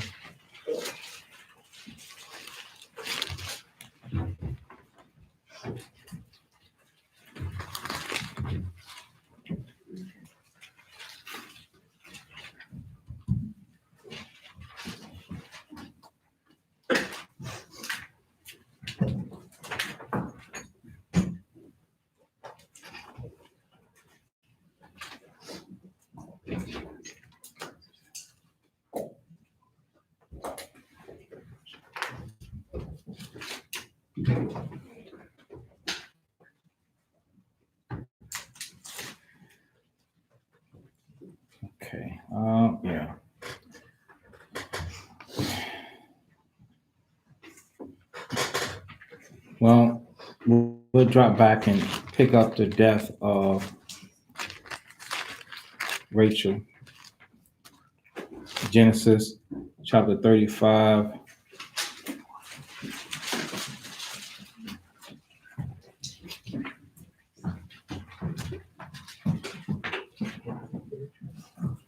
Genesis 30. Way to come to Ephraim, and Rachel travailed, and she had hard labor.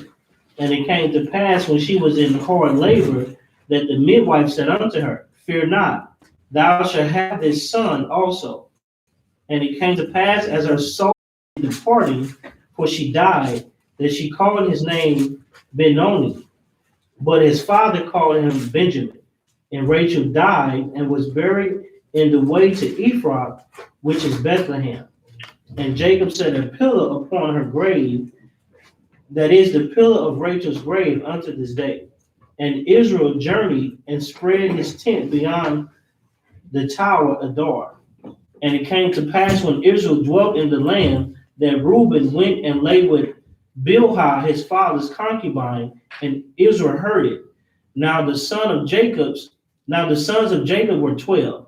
The sons of Leah, Reuben, Jacob's firstborn, and Simeon, and Levi, and Judah, and Issachar, and Zebulun. The sons of Rachel, Joseph, and Benjamin.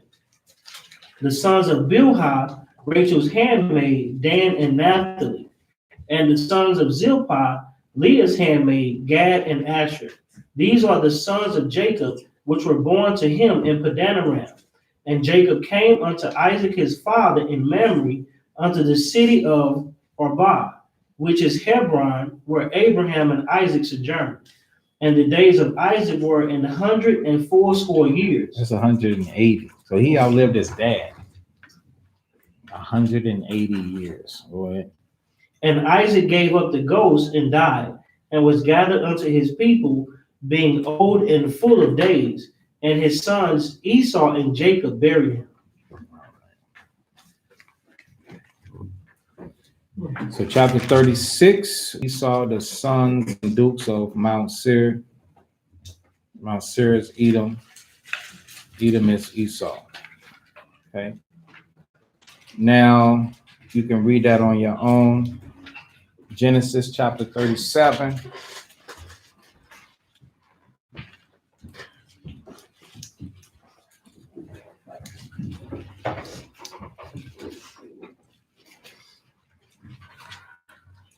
All right, in verse 1, go ahead. Genesis chapter 37 and 1. And Jacob dwelt in the land wherein his father was a stranger, in the land of Canaan. These are the generations of Jacob. Joseph, being 17 years old, was feeding the flock with his brother, and the lad was with the sons of father's wives. And Joseph brought unto his father their evil report. Now Israel loved Joseph more than all his children, because he was the son of his old age. And he made him a coat of many colors. And when his brethren saw that their father loved him more than all his brethren, they hated him, and could not speak peaceably unto him. And Joseph dreamed a dream, and he told it his brethren, and they hated him yet the more. And he said unto them, Hear, I pray you, this dream which I have dreamed.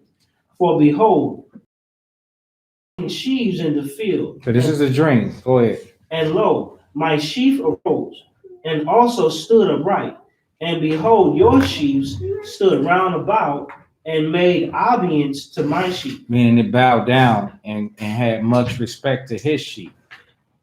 Go ahead. And his brothers said unto him, Shalt thou indeed reign over us, or shalt thou indeed have dominion over us? And they hated him yet the more of his dreams and for his words. So the Most High was actually showing him what was transpiring and what was going to happen, but the brothers hated him every time he would explain to them what he was dreaming, what he was seeing. Go ahead. Verse 9. And he dreamed yet another dream, and told it his brethren, and said, Behold, I have dreamed a dream more. And behold, the sun and the moon and the 11 stars made obedience to me. And he told it to his father and to his brother. And his father rebuked him, and said unto him, What is this dream that thou hast dreamed? Shall I and thy mother and thy elect and thy brother indeed? Right. So the sun and the moon and the stars. So the sun and the moon and the stars represents the mother, father, and the children. Okay, go ahead. And thy mother and thy brother indeed come to bow down ourselves to thee to the earth. And his brother envied him, but his father observed the same. And his brother went to feed their flocks in Shechem. Why did the father observe the sins? Because he was a goodly child. And goodly children, the Most High can allow anything to happen for you. So his father being spiritual, and he's observing everything that's being said unto him.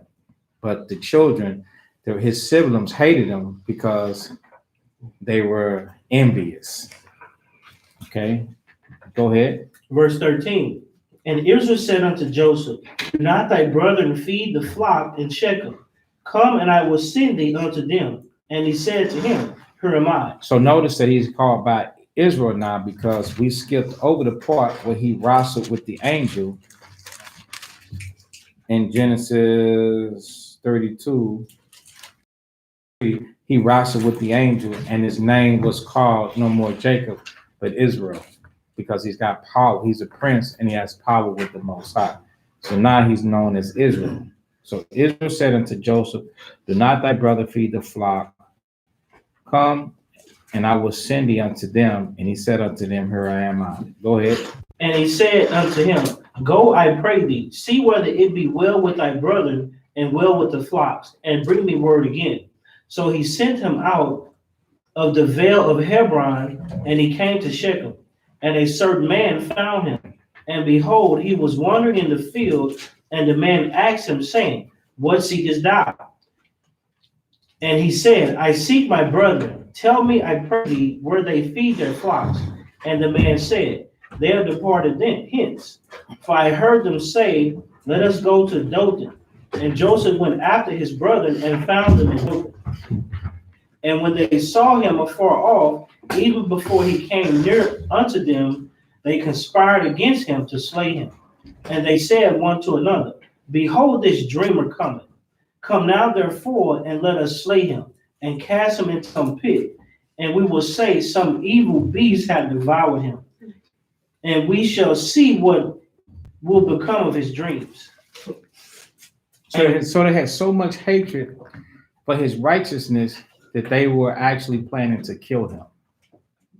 That's crazy. You could be righteous and a person hates you that much to where they just tired. They just want to kill you. They want to destroy you. All right, go ahead. Verse 21. And Reuben heard it, and he delivered him out of their hand, and said, let us not kill him.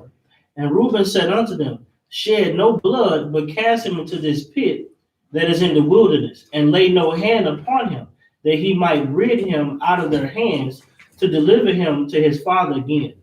And it came to pass, when Joseph was come unto his brethren, that they stripped Joseph of his coat of many colors that was on him. And they took him and cast him into a pit. And the pit was empty, there was no water in it. And they read, and they lifted up their eyes and looked. And behold, a company of Ishmaelites came from Gilead with their camels, bearing spicery and balm and myrrh, going to carry it down to Egypt. And Judah said unto his brethren, what profit is it if we slay our brother and conceal his blood?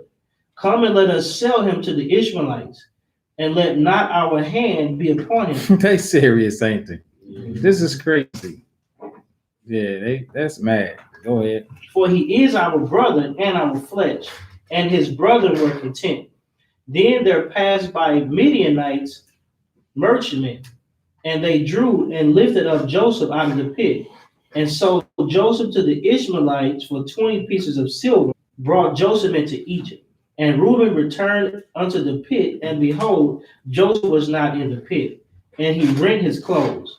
And he returned unto his brother and said, the child is not, and I, whither shall I go?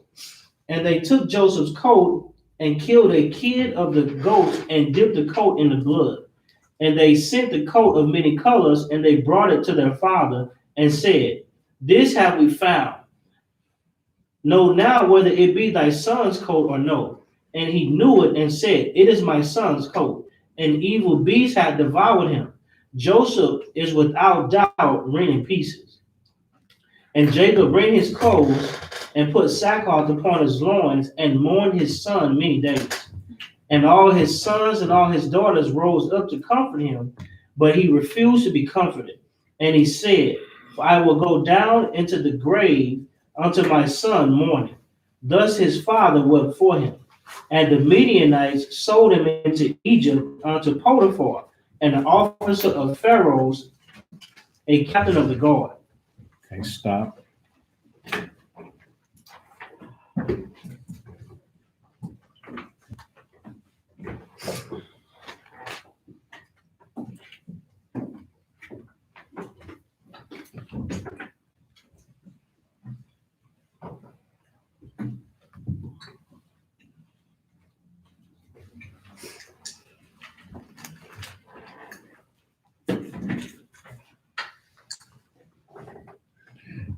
Skip chapter 39 and read, 38 and read verse 39.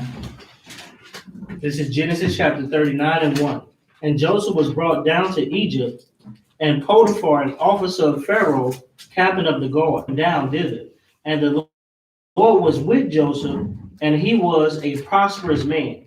And he was in the house of his master, the Egyptian. And his master saw that the Lord was with him, and that the Lord made all that he did to prosper in his hand. And Joseph found grace in his sight, and he served him. And he made him overseer over his house, and all that he had he put into his hand. And it came to pass from the time that he had made him overseer in his house and over all that he had, that the Lord blessed the Egyptian's house for Joseph's sake.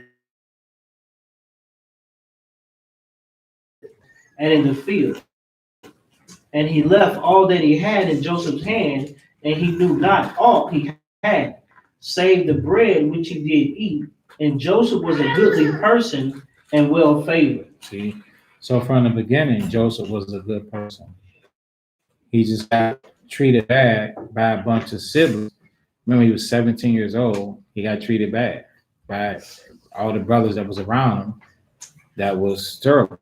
Now, Reuben, being the firstborn, and everybody else start stepping up under him, tried to stop him, but he didn't know that the prank was going to go this far. So just keep that in mind, what type of person that Joseph was, and he still fell into temptation, meaning bad things happened to him. You know, he was doing the right thing. His dad loved him. He was doing the right thing. You know, his brothers hated him. They put him in this deep, couldn't get out. Then they came back and pulled him out. And instead of going home, they actually sold him. So he was traumatized. You know,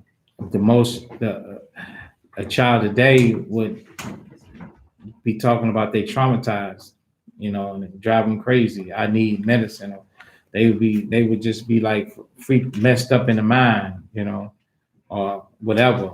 They would just be shook, but not this brother.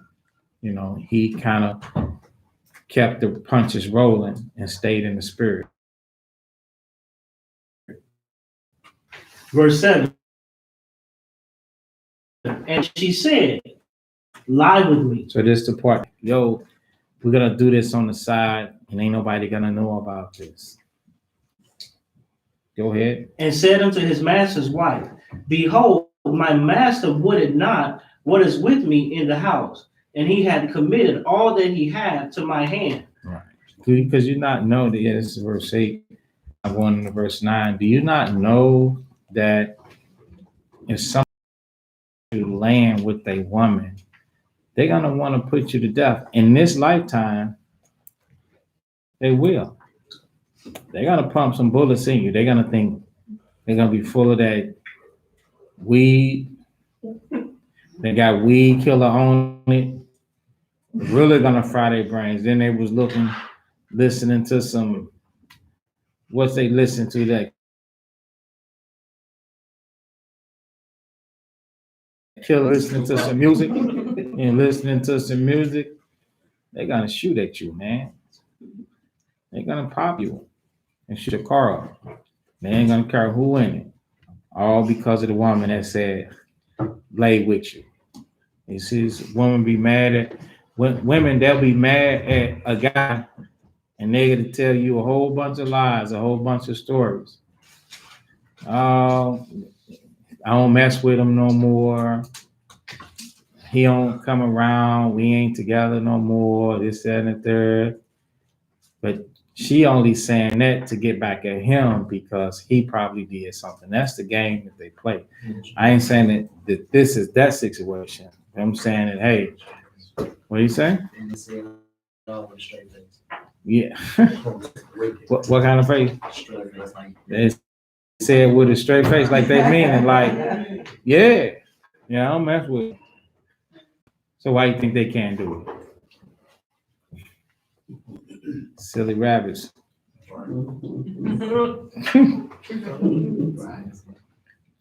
And he ain't the one, and she ain't the one. When you trip, he ain't the one. She ain't the one getting the gun pointed at. He pointing at you. But some of these jakes, they kill both of them.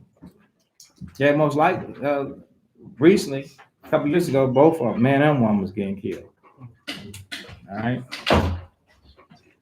So, verse 9. There is none greater in this house than I. Neither hath he kept back anything from me but thee, because thou art his wife. How then can I do this great wickedness and sin against God? So he knew, most importantly, that was great wickedness, and that was sinning against God, the Most High, the one that had been helping them and delivering them and showing them dreams and stuff like that. So he knew that would be a sin against God to do so. All right, what is it? And he still 17? He's not far from that. Yeah, that's good point. He's still young. He's not far from that. So he's got a lot of sense. And if you a captain, you up there, you could, when you in the world, you in the eye, you choose eye candy. So Potiphar's woman, if we to just take a stab at it, I would take a stab that she wasn't a Bedouin woman, right? She was an Egyptian woman, a woman of color. So he turned that down. The young has a tendency to have youthful lust, but Joseph in his youth, great wickedness and sin against God. So he feared the Most High. This is on point right here. All right. And he was young. You young people, you can committing great wickedness and have the strength to tell somebody no, even though they a willing participant. Just because somebody a willing participant and you might want to doesn't mean that that's something that you're supposed to do. You have to be able to say no. And it came to pass as she spake to Joseph day by day. So she didn't let up. Every day she came. Hey, good looking. Throwing them fishing lines out there. Right. Talking to him all, liking his garments, his clothes, like your braids, like your beard game. She's a demon. To lie, that's not a life in Christ. All right. Go ahead. Verse 11.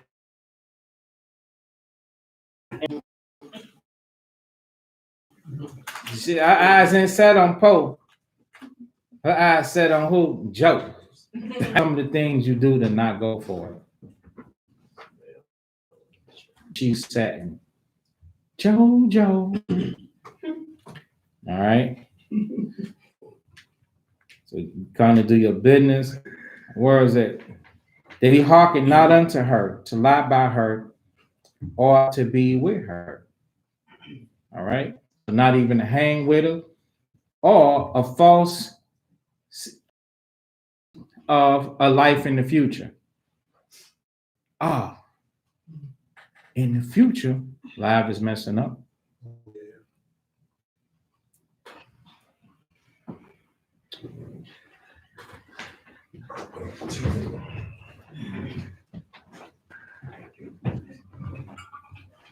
If you're on the Wi-Fi, get off the Wi-Fi.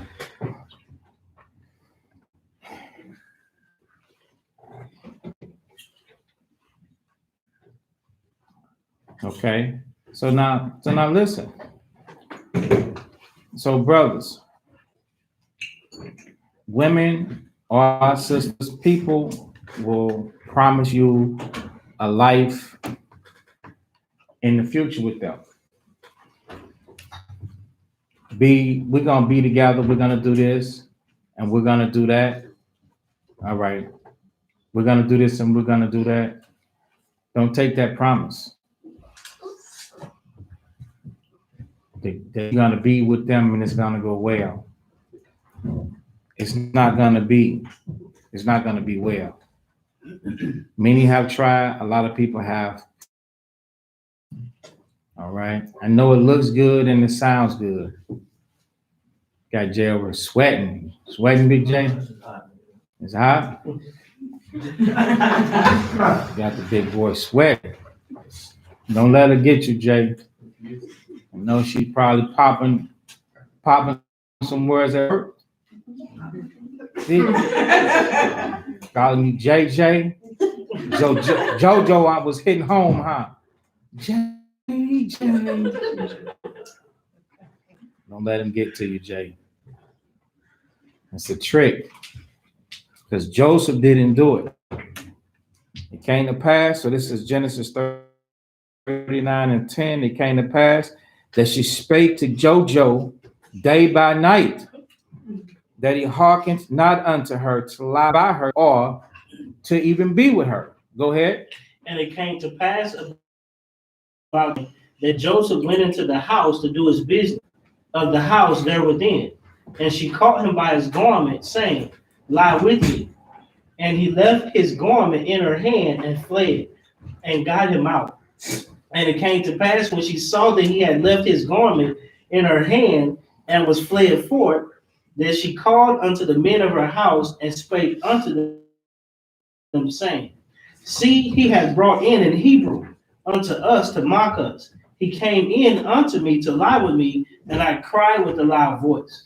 And it came to pass when he heard that I lifted up my voice and cried, that he left his garment with me and fled and got him out. So what do you think would have happened if he had actually laid with her? She'd have said the same thing. And this time, because it did happen, it had cost him his life. So he'd have let a piece of poontang get him killed. Because Potiphar is a killer. You're gonna find it out in a moment.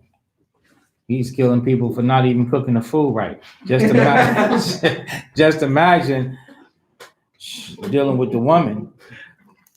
You deal with the woman, gonna feed you to the gators. All right, Jojo.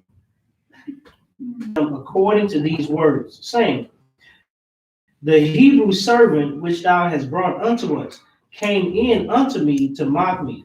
And it came to pass as I lifted up my voice and cried, that he left his garment with me and fled out. And it came to pass when his master heard the words of his wife, which she spake unto him, saying, After this manner did thy servant to me, that his wrath was kindled. And Joseph's master took him and put him into the prison, a place where the king's prisoners were bound. And he was there in the prison. So now he put him in prison. I believe that something about Potiphar, even though it made him mad, he still had to think about something, right? Because typically, somebody approach a woman and you got that kind of power, you go ahead and put them down, because that means that they're gonna always be thinking about your woman. So I believe that he knew Maddie was lying. Maddie lying. I don't believe. I don't think I ever believed her from the beginning. Y'all know how some of these things been going. Some of you know more than others. What be going on at lunchtime? What be going on at lunchtime? So, but that's the thing. The world, they gonna please the woman, just like they killed all those people in Rosewood, knowing that heifer, that demon was lying her behind off. They still went through all of that stuff. Just like he showed home, the guy showed up back at home and said, half of Rosewood's dead and we still ain't found your nigga. And he got behind. They knew she was lying. I believe Potiphar know because he knows Joseph. But he still had to do something because you're gonna just tell her like she's got a story. You understand? So it is what it is. So never trust your enemy. A lot of us, we put our faith and trust in our enemy, and guess what? Your enemy gonna always be your oppressor. Skin for skin, he gonna choose his own. And he chose his woman should have been the one going to jail instead of him because she was a lie. She was a doggone lie. And he knew it, and that's like Joseph knew it. All right. Go ahead. Verse 21. But the Lord was with Joseph and showed him mercy and gave him favor in the sight of the keeper of the prison. And the keeper of the prison committed to Joseph's hand all the prisoners that were in the prison. And whatsoever they did there, he was the doer of it. The keeper of the prison looked not to anything that was under his hand, because the Lord was with him, and that which he did, the Lord made it to prosper. So he was still doing the right thing. Go ahead. This is Genesis 40:1. And it came to pass after these things that the butler of king of Egypt and his baker had offended their lord, the king of Egypt.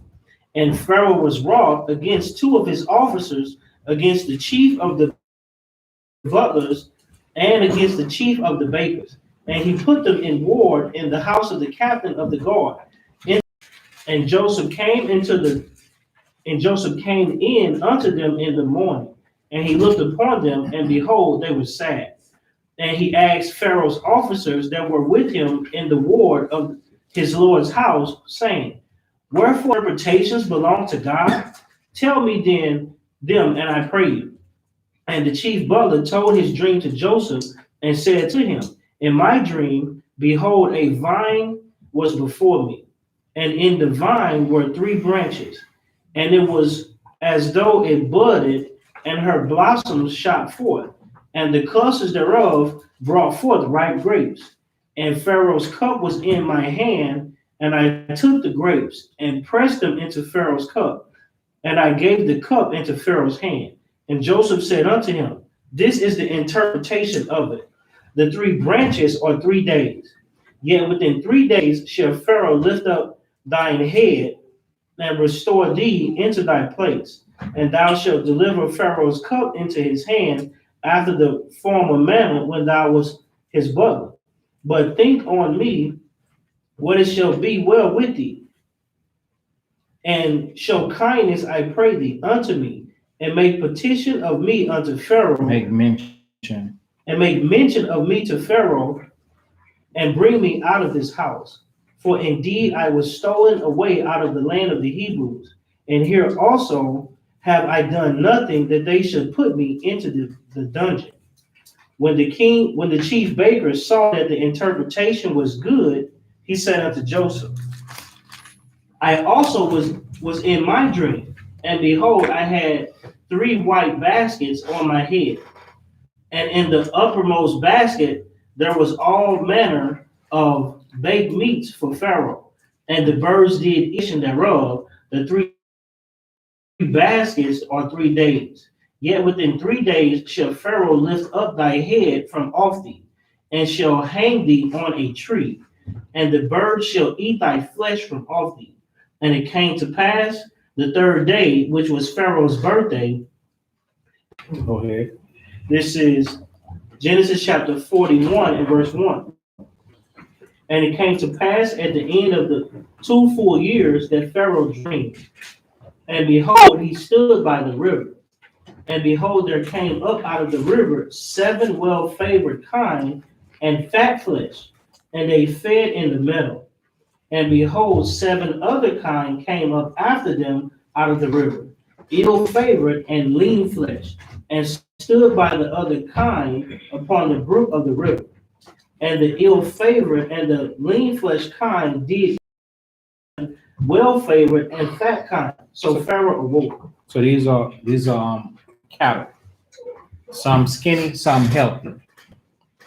And he slept and dreamed the second time, and behold, 7 ears of corn came up upon one stalk, ranking good. Verse 6. And behold, 7 thin ears with black and blasted with the east wind sprung up after them.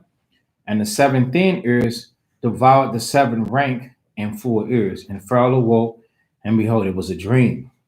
And it came to pass in the morning that his spirit was troubled, and he sent and called for all the magicians of Egypt and all the wise men thereof. And Pharaoh told them his dream, but there was none that could interpret them unto Pharaoh. Then spake the chief butler unto Pharaoh, saying, I do remember my foster's day. Pharaoh was wroth with his servants and put me in ward in the captain of the guard's house, both me and the chief baker. And we dreamed a dream in one night, he and I and he, and we dreamed each man according to the interpretation of his dream. And there was a young man with us. There was with us a young man, a Hebrew servant to the captain of the guard, and we told him, and he interpreted to us our dreams. To each man according to his dream he did interpret. And it came to pass as he interpreted to us, so it was. Me he restored unto my office, and him he hanged. And then Pharaoh sent and called Joseph, and they brought him hastily out of the dungeon. And he shaved himself, and changed his raiment, and came in unto Pharaoh. And Pharaoh said unto Joseph, I have dreamed a dream, and there is none that can interpret it. And I have heard say of thee that thou canst understand a dream to interpret it. And Joseph answered Pharaoh, saying, is it not in me? God shall give Pharaoh an answer of peace. And Pharaoh said unto Joseph, in my dream, behold, I stood upon the bank of the river. So this is Genesis 41 and 18. And behold, there came up out of the river 7 kine, fat-fleshed and well-favored, and they fed upon the meadow. And behold, 7 other kine came up after them, poor and very ill-favored, and lean-fleshed, such as I never saw in all the land of Egypt for badness. And the lean and the ill-favored kine did eat up the first 7 fat kine. And when they had eaten them up, it could not be known that they were eating them, that they had eaten them, but they were still ill-flavored, and as at the beginning. So I awoke, and as I saw in my dream, and behold, 7 ears came up in one stock, full and good, and behold, 7 ears withered thin, and blasted with the east wind sprung up after them. And the thin ears devoured the 7 good ears, and I was told this unto the magicians. And I told this unto the magicians, but there was none that could declare it to me. And Joseph said unto Pharaoh, the dream of Pharaoh is one. God hath showed Pharaoh what he is about to do. The 7 good kine are 7 years, and the 7 good ears are 7 years. The dream is one. And the 7 ill-favored kine that came up after them are 7 years. And the 7 empty ears blasted with the east wind shall be 7 years of famine. This is the thing which I have spoken of, what God is about to do, show it unto Pharaoh. Behold, there came 7 years of great plenty throughout all the land of Egypt, and there shall arise after them 7 years of famine, and all the plenty shall be forgotten in the land of Egypt, and the famine shall consume the land. So if it happened before, know for sure that it can definitely happen again. So just keep that. For it shall be very Pharaoh do this, and let him appoint officers over the land, and take up the fifth part of the land of Egypt in the 7 plenteous years, and let them gather all the food of those good years that come, and lay up corn under the hand of Pharaoh, and let them keep food in the cities, and that food shall be for store to the land against the 7 years of famine, which shall be in the land of Egypt, that the land perish not through the famine. And the thing was good in the eyes of Pharaoh and in the eyes of all his servants. And Pharaoh said unto his servants, can we find such a one as this is, a man in whom the Spirit of God is? So they know the God, but still in idolatry. That's how the world is today. And Pharaoh said, Joseph, for as much as God hath showed thee of this, there is none so discreet and wise as thou art. Thou shalt be over my house, and according unto thy word shall all my people be ruled. Only in the throne will I be greater than thou. And Pharaoh said unto Joseph, see, I have set thee over all the land of Egypt. And Pharaoh took off his ring from his hand and put it upon Joseph's hand, and arrayed him in vesture of fine linen, and put a gold chain about his neck. And he made him to ride in the second chariot which he had. And they cried before him, bow the knee. And he made him ruler over all the land of Egypt. And Pharaoh said unto Joseph, I am Pharaoh, and without thee shall no man lift up his hand or foot in all the land of Egypt. So Joseph was straight exhorted, all right? And Pharaoh called Joseph's name Zebnath Pa'aniah, and he gave him to wife Asenath, the daughter of Potiphar, priest of On. And Joseph went out over all the land of Egypt. And Joseph was 30 years old when he stood before Pharaoh, king of Egypt. So it's probably like 12 to 13 years later, because when his brothers and was tripping with him, he was 17. So 17 to 20 is 3, and then an additional 10 is 13. All right. And Joseph went out from the presence of Pharaoh and went throughout all the land of Egypt. And in the 7 plenteous years, the earth brought forth by handfuls. And he gathered up all the food of 7 years which were in the land of Egypt, and laid up the food in the cities.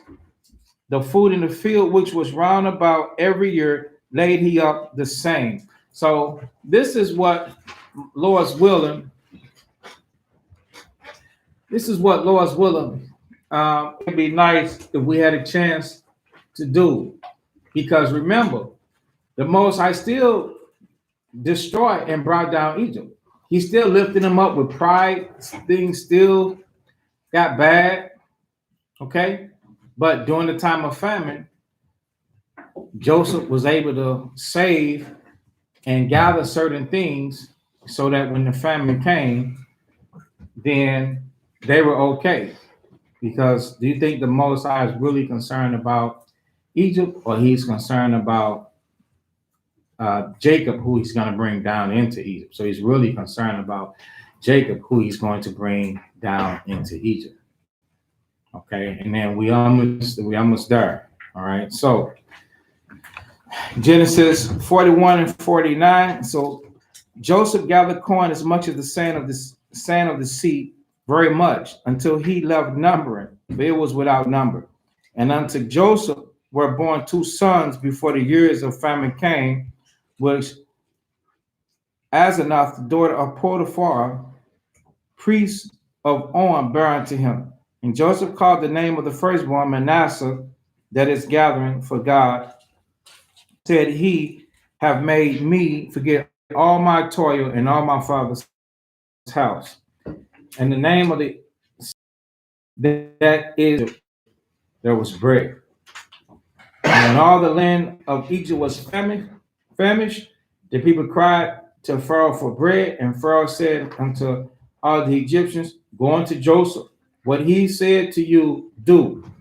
And the famine was over all the, so think about it, says the famine was over all the face of the earth. So when crap hits the fan, trust and believe, it's gonna be over all the face of the earth. It ain't gonna be, well, I could be able to go into this part and that part and find this and find that.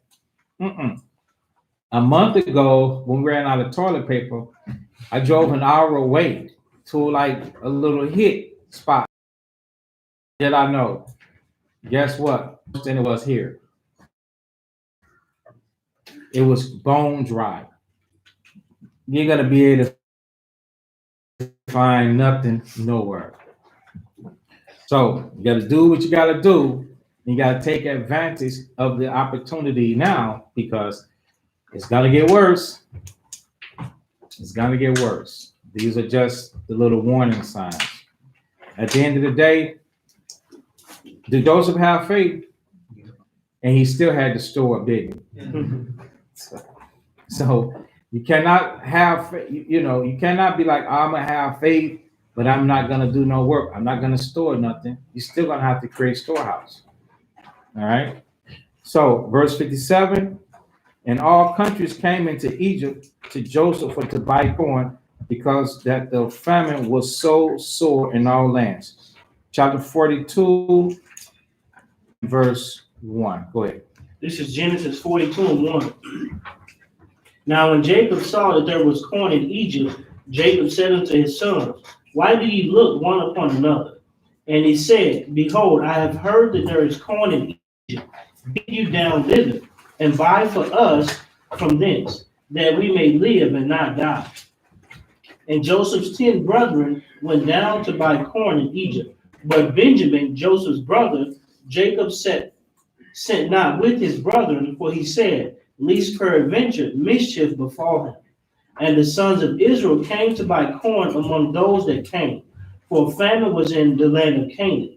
And Joseph was the governor over the land, and he it was that sold to all the people of the land.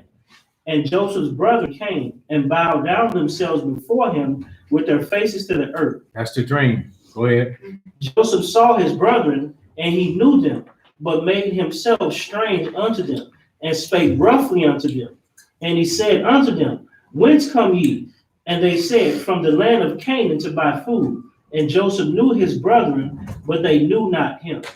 And Joseph remembered the dream which he dreamed of them, and said unto them, ye are spies, to seek the nakedness of the land ye are come. And they said unto him, nay, my lord, but to buy food are thy servants come. We are all one man's sons, we are true men, thy servants are no spies. And he said unto them, nay, but to see the nakedness of the land are ye come. And they say, thy servants are 12 brethren, the sons of one man in the land of Canaan. And behold, the youngest is this day with our father, and one is not. And Joseph said unto them, that is that I spake unto you, saying, ye are spies. Hereby ye shall be proved to come hither. Send one of you, and let him fetch your brother, and ye shall be kept in prison, that your words may be proved, whether there be any truth in you, or else by the life of Pharaoh, surely ye are spies. And he put them all together into ward 3 days. And Joseph said unto them the third day, this do, and live. If ye be true men, let one of your brethren be bound in the house of your prison, and go ye, carry corn for the famine of your houses. But bring your youngest brother unto me, so shall your words be verified, and ye shall not die. And they did so. And they said one to another, we are very guiltily concerning our brother, and that we saw the anguish of his soul when he besought us, and we would not hear. Therefore this distress has come upon us. And Reuben answered them, saying, spake I not unto you, saying, do not sin against the child, and ye would not hear.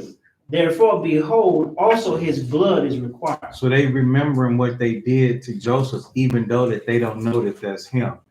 As a matter of fact, in the beginning, when Jacob asked them to go down into Egypt, They looked at each other. He was like, "What for you looking at each other like that?" Because they know what they did. Okay, go ahead. Verse 23. And they knew not that Joseph understood them, for he spake unto them by an interpreter.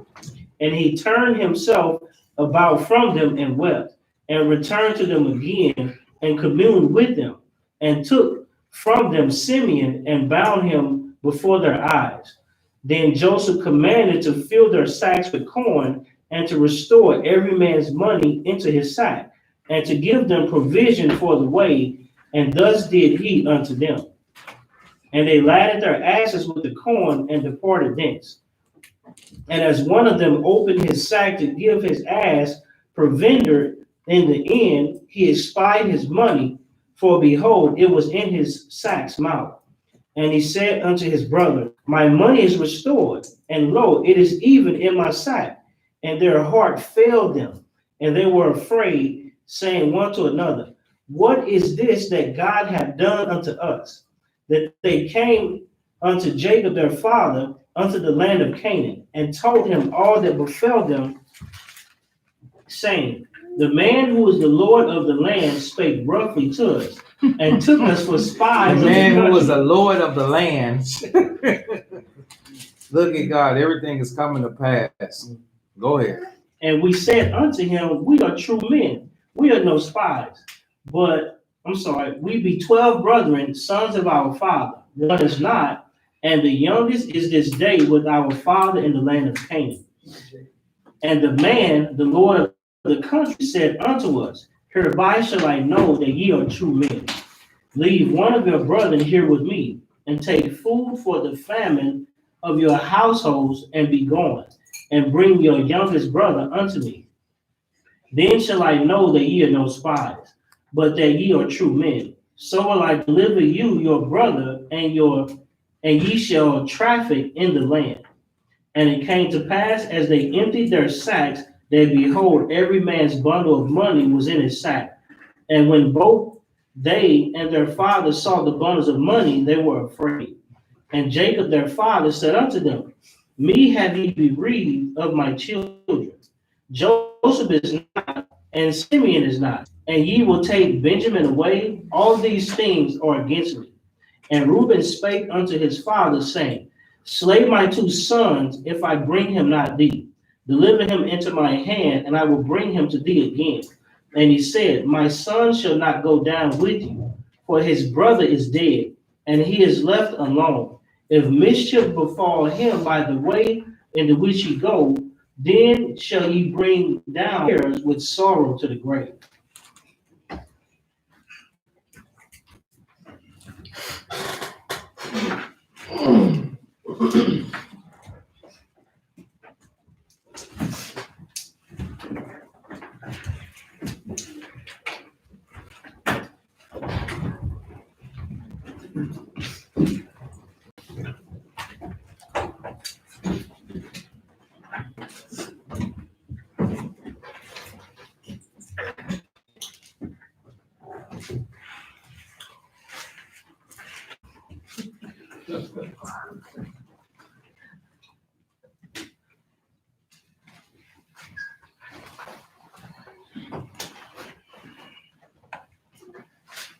All right. So listen, we're gonna stop tomorrow. Um,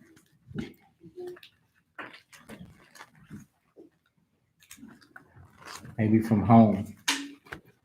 You have to make it to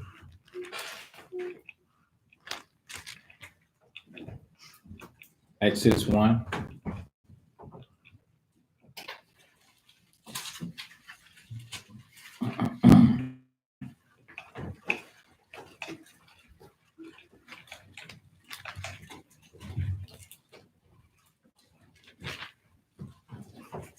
So I'll send out a text and let y'all know what time.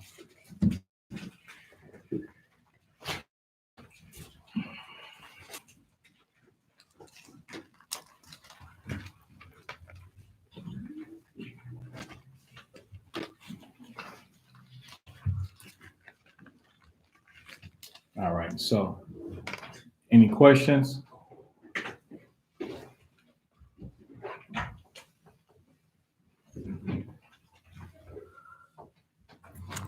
Matthew 26.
Yes.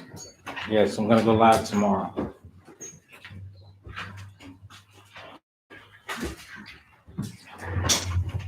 I try and remember and text you the time. There's about 5 or 6 chapters left from Genesis 43 to Exodus 1.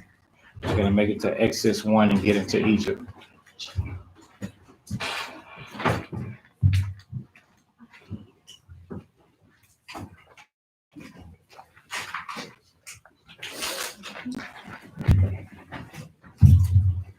All right. Matthew 26 and verse 1 said, now when Yahushua, whom the world calls Jesus, was in Bethany in the house of Simon the leper, there came up to him a woman having an alabaster box, a very precious ornament, and poured it on his head as he sat at meat.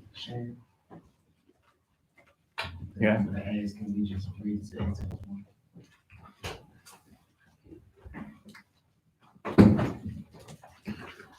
Oh, y'all ready? Y'all willing to keep going? Who's willing to keep going? Raise your hand.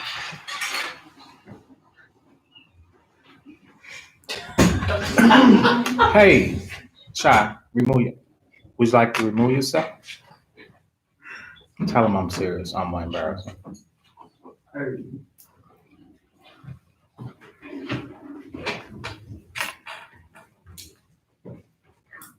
Okay.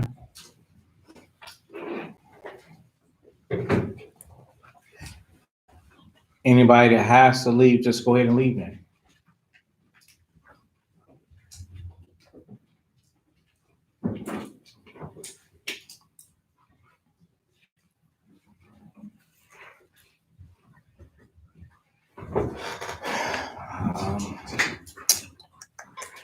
Okay, let's keep going. Anybody else?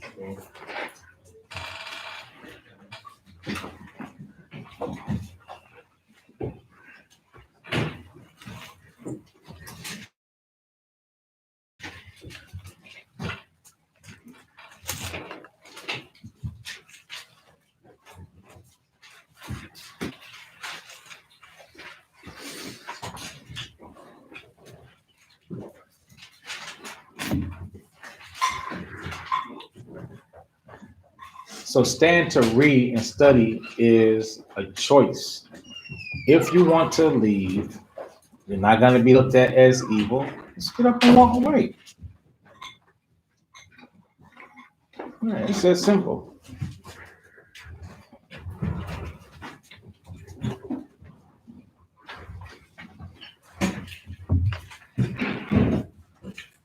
So,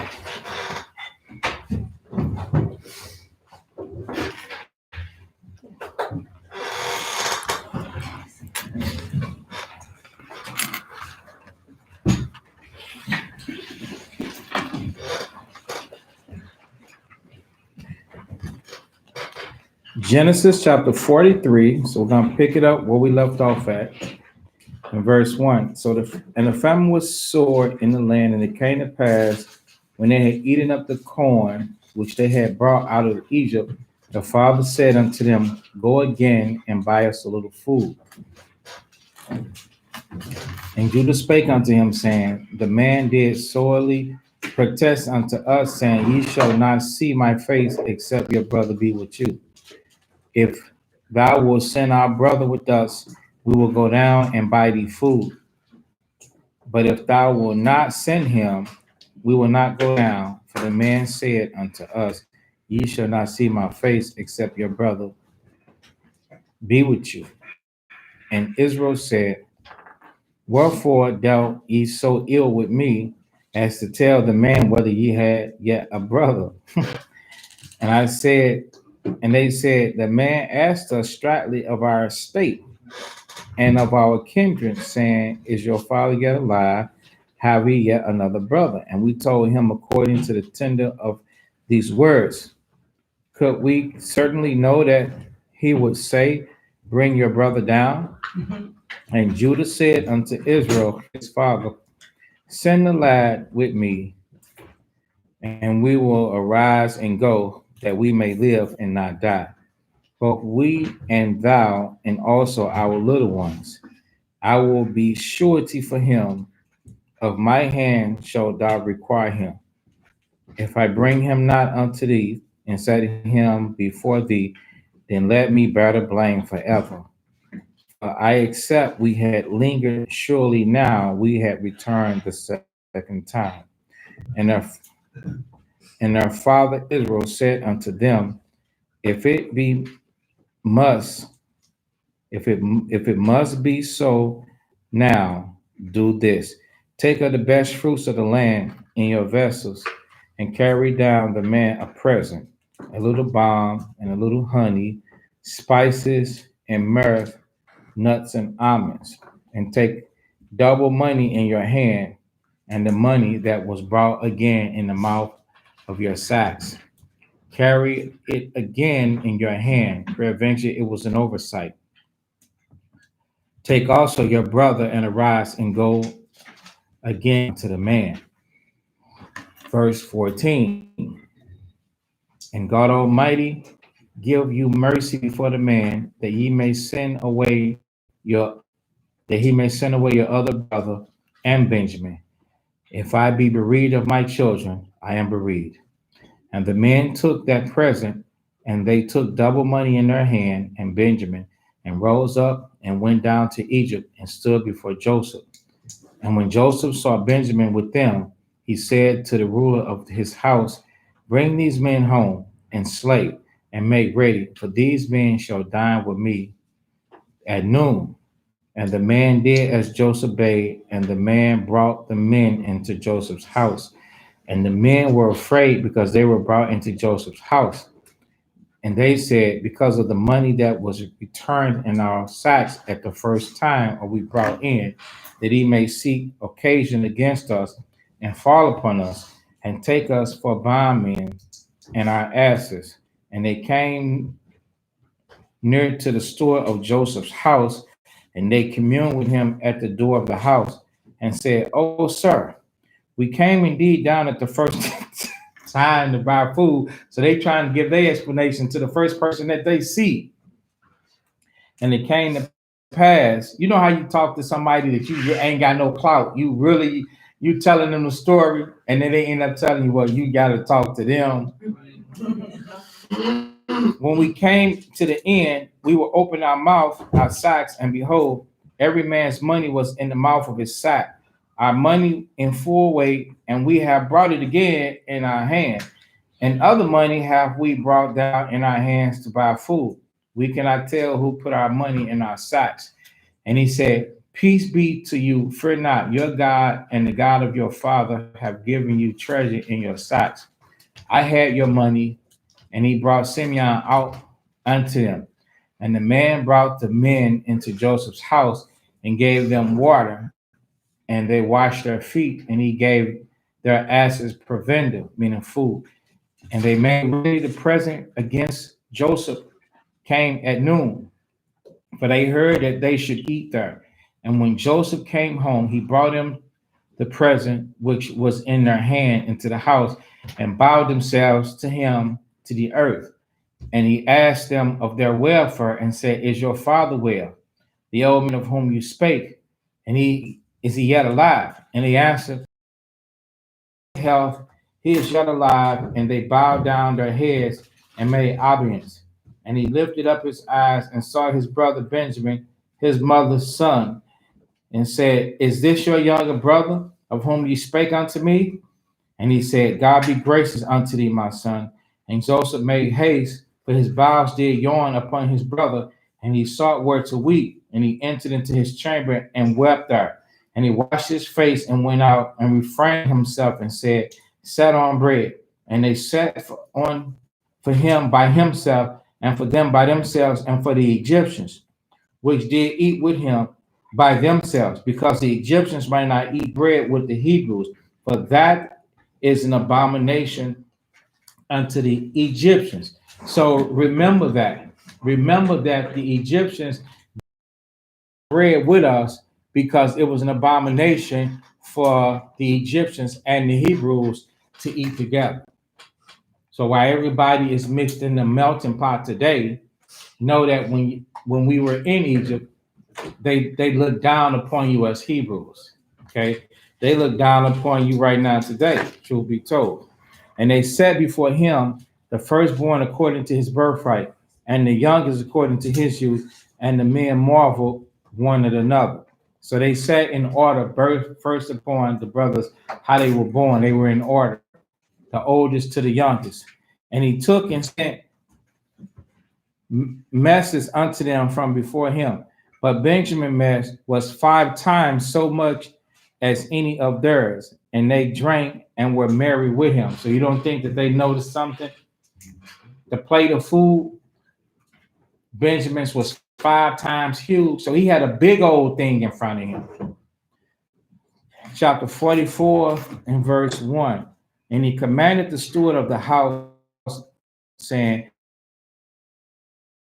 Fill the men's sacks with food as much as they can carry, and put every man's money in his in the sack's mouth, and put my cup, the silver cup, in the sack's mouth of the youngest, and his corn money. And he did according to the word that Joseph had spoken. As soon as the morning was light, the men were sent away, they and their asses. And when they were gone out of the city, and not yet far off, Joseph said unto his steward, Up after the men, follow after the men, and when thou doest overtake them, say unto them, Wherefore have ye rewarded evil for good?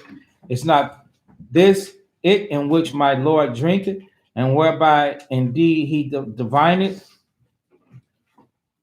Ye have done evil in his doing. He overtook them, and he spake unto them these same words. Verse 7. And they said unto him, Wherefore saith my Lord these words? God forbid that thy servant should do according to this thing. Behold, the money which we found in our sacks' mouths we brought again unto thee out of the land of Canaan.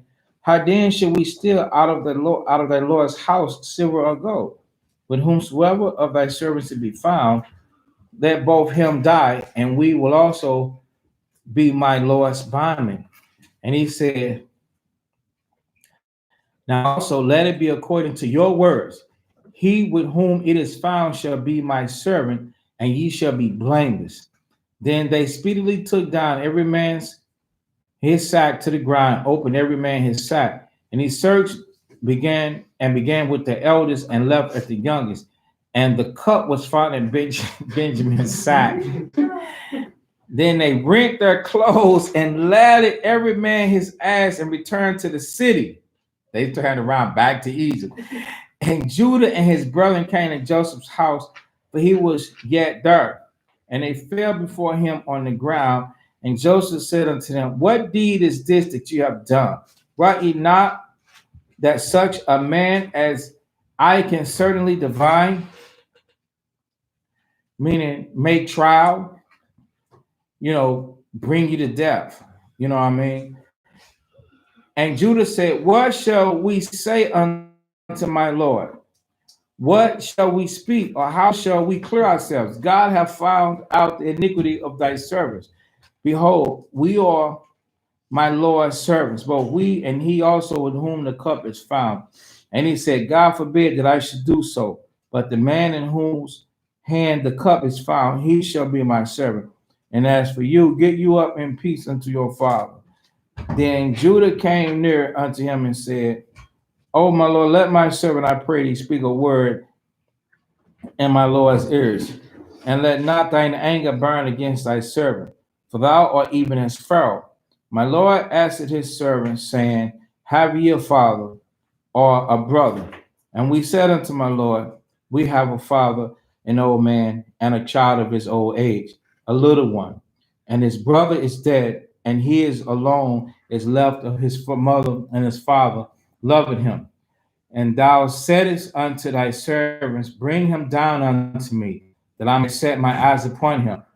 And we said unto my Lord, The lad cannot leave his father, but if he should leave his father would die.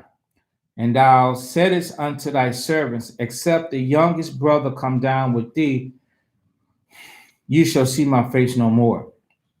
And it came to pass, when we came up unto thy servant, my father, we told him the words of my Lord. And our father said, Go again and buy a little food.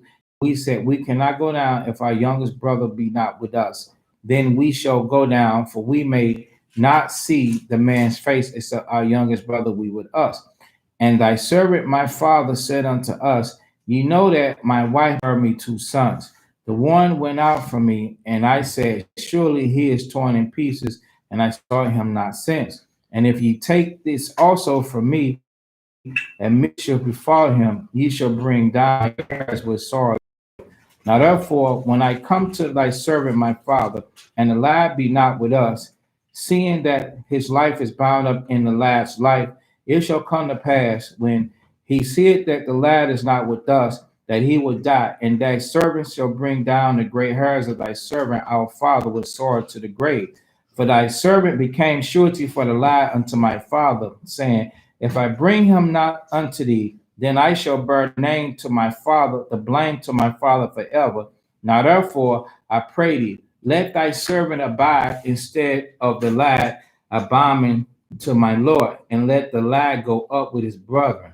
And how shall I go up to my father, and the lad be not with me? Least peradventure I see the evil that shall come upon my father. Verse 1. Then Joseph could not refrain himself before all them that stood by him. And he caused every man to go out from me. And there stood no man with him while Joseph made himself known unto his brother. And he wept aloud. And the Egyptians of the house of Pharaoh heard. And Joseph said unto his brother, I am Joseph. Do it my father yet live? And his brother could not answer him, for they were troubled at his presence. And Joseph said unto his brethren, Come unto me, I pray you. And they came near, and he said, I am Joseph, your brother, whom ye sold into Egypt.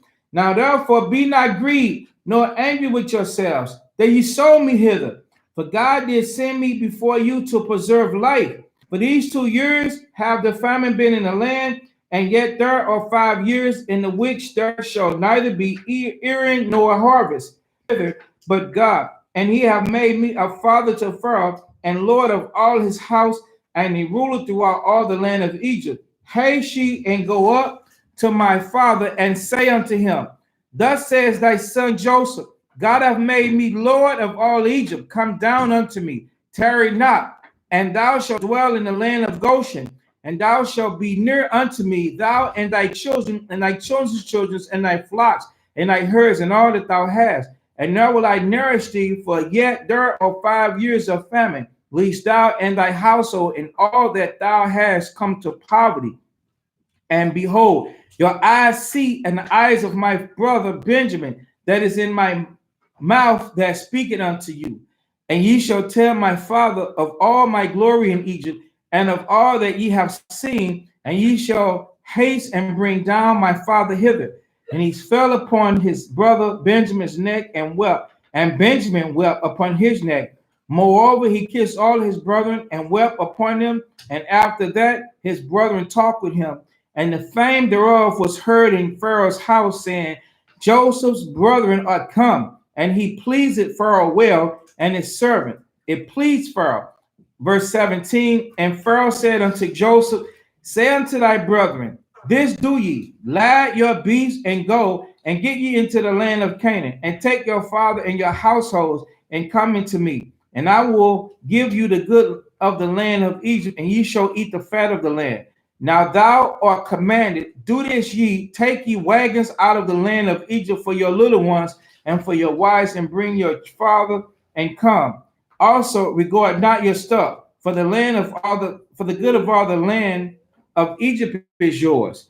And the children of Israel did so, and Joseph gave them wagons according to the commandment of Pharaoh, and gave them provision for the way. To all of them that he gave each man changes of raiment, but to Benjamin he gave 300 pieces of silver and 5 changes of raiment.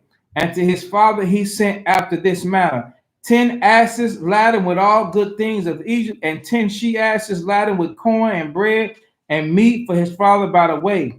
So he sent his brethren away, and they departed. And he said unto them, see that ye fall not of the way.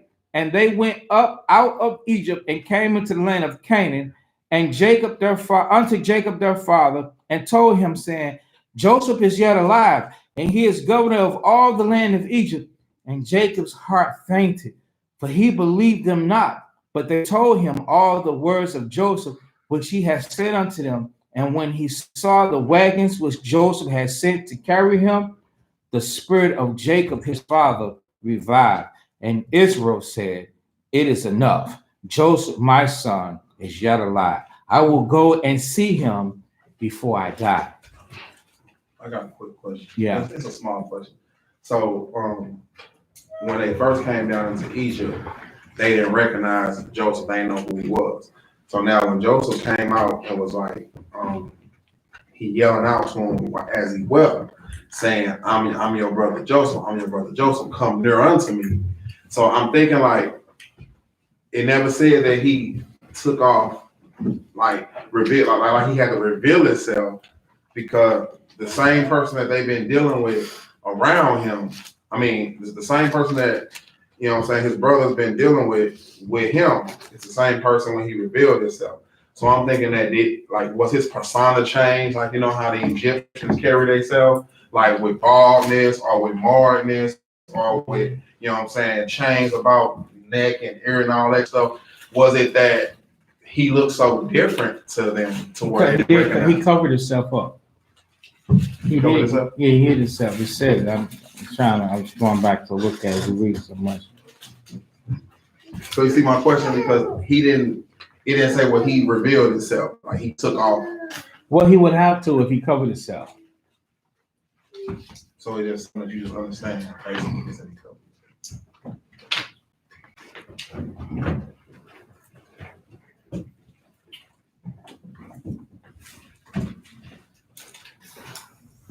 He said like in 42 and 7, he made himself strange unto them.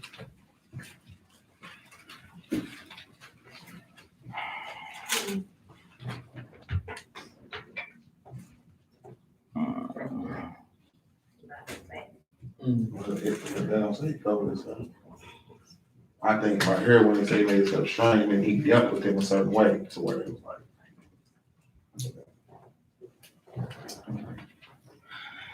Genesis 42, and what do you say?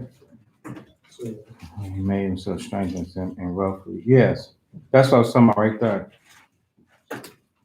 Right. He saw his brethren and he knew them, but made himself strange unto them. So,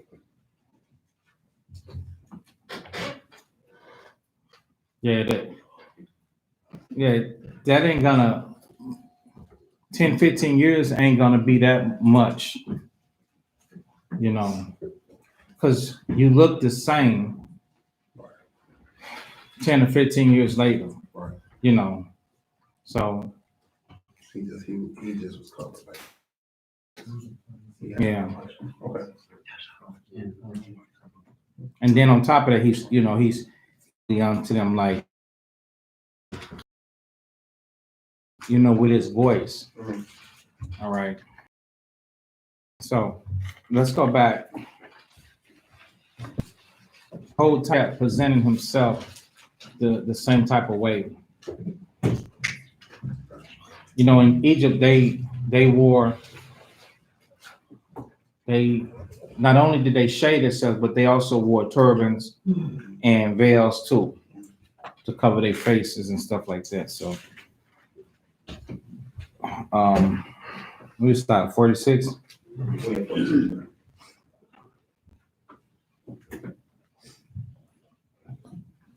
So 46 and 1, and Egypt took his journey with all that he had and came to Beersheba and offered sacrifice unto the God of his father Isaac. And God spake unto Israel in the visions of the night and said, Jacob, Jacob. And he said, Here am I. And he said, I am the God, I am God, the God of thy father. Fear not to go down into Egypt, for I will there make of thee a great nation, and I will go down with thee into Egypt, and I will surely bring thee up again. And Joseph put his hand upon his eyes. And Joseph shall put his hands upon thine eyes.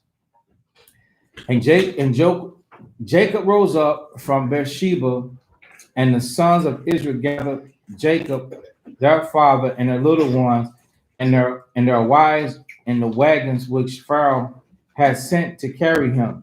And they took their cattle and their goods which they had gathered in the land of Canaan, and came into Egypt. Joseph and all his seed, Jacob and all his seed with him, and his sons with him, and his daughters and his sons' daughters, and all his seed brought he with him into Egypt. And these are the names of the children of Israel which came into Egypt: Jacob and his sons, Reuben, Jacob's firstborn. And then it goes into the children. Okay, the sons of Reuben, sons of Simeon, the sons of Levi, the sons of Judah. In verse 12, the sons of Issachar, the sons of Zebulon. These be the sons in 15 of Leah, which she bore unto Jacob in Padanaram with his daughter Dinah, and all the souls of his sons and his daughters were 33. Okay.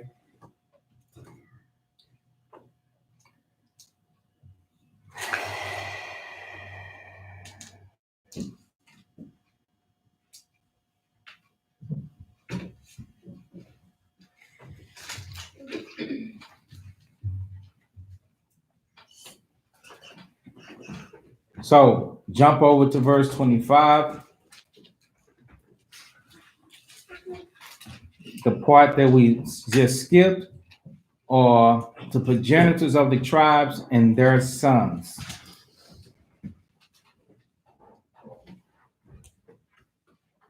So when you get over to verse 25, it says, These are the sons of Bilhah, which Laban gave unto Rachel his daughter, and she bare unto Jacob. All of these souls were 7. And all the souls that came with Jacob into Egypt, which came out of his loins, besides Jacob's sons' wives, all the souls were 10, and that's 70. So this is everybody that came with Jacob down into Egypt. And he sent Judah before him unto Joseph to direct his face to Goshen. And they came into the land of Goshen, and Joseph made ready his chariot and went up to meet Israel his father to Goshen, and presented himself unto him, and he fell on his neck and wept on the neck for a good while. And Israel said unto Joseph, Let me die, since I have seen thy face, because thou art yet alive. And Joseph said unto his brethren and unto his father's house, I will go up and Pharaoh and say unto him and my father's house, which were in the land of Canaan, are come unto me. And the men are shepherds. For their trade have been to feed cattle, and they have brought their flocks and their herds and all they have. And it came to pass when Pharaoh shall call you and say, what is your occupation? That ye shall say, thy servants' trade have been about cattle from our youth even unto now, both we and also our father, that ye may dwell in the land of Goshen. For every shepherd is an abomination unto thee. So, Genesis chapter 47 and 1. You want to read that? Start there. Genesis 47 and 1. Then Joseph came and told Pharaoh and said, my father and my brethren and their flocks and their herds and all that they have are come out of the land of Canaan, and behold, they are in the land of Goshen. And he took some of his brethren, even 5 men, and presented them unto Pharaoh. And Pharaoh said unto his brethren, what is your occupation? And they said unto Pharaoh, thy servants are shepherds, both we and also our fathers. They said, moreover, unto Pharaoh, for to sojourn in the land are we come. For thy servants have no pasture for their flocks, for the famine is sore in the land of Canaan. Now therefore we pray thee, let thy servants dwell in the land of Goshen. And Pharaoh spake unto Joseph, saying, thy father and thy brethren are come unto thee. The land of Egypt is before thee. In the best of the land make thy father and thy brethren to dwell. In the land of Goshen let them dwell. And if thou knowest any men of activity among them, then make them rulers over my cattle. And Joseph brought in Jacob his father and set him before Pharaoh. And Jacob blessed Pharaoh. And Pharaoh said unto Jacob, how old art thou?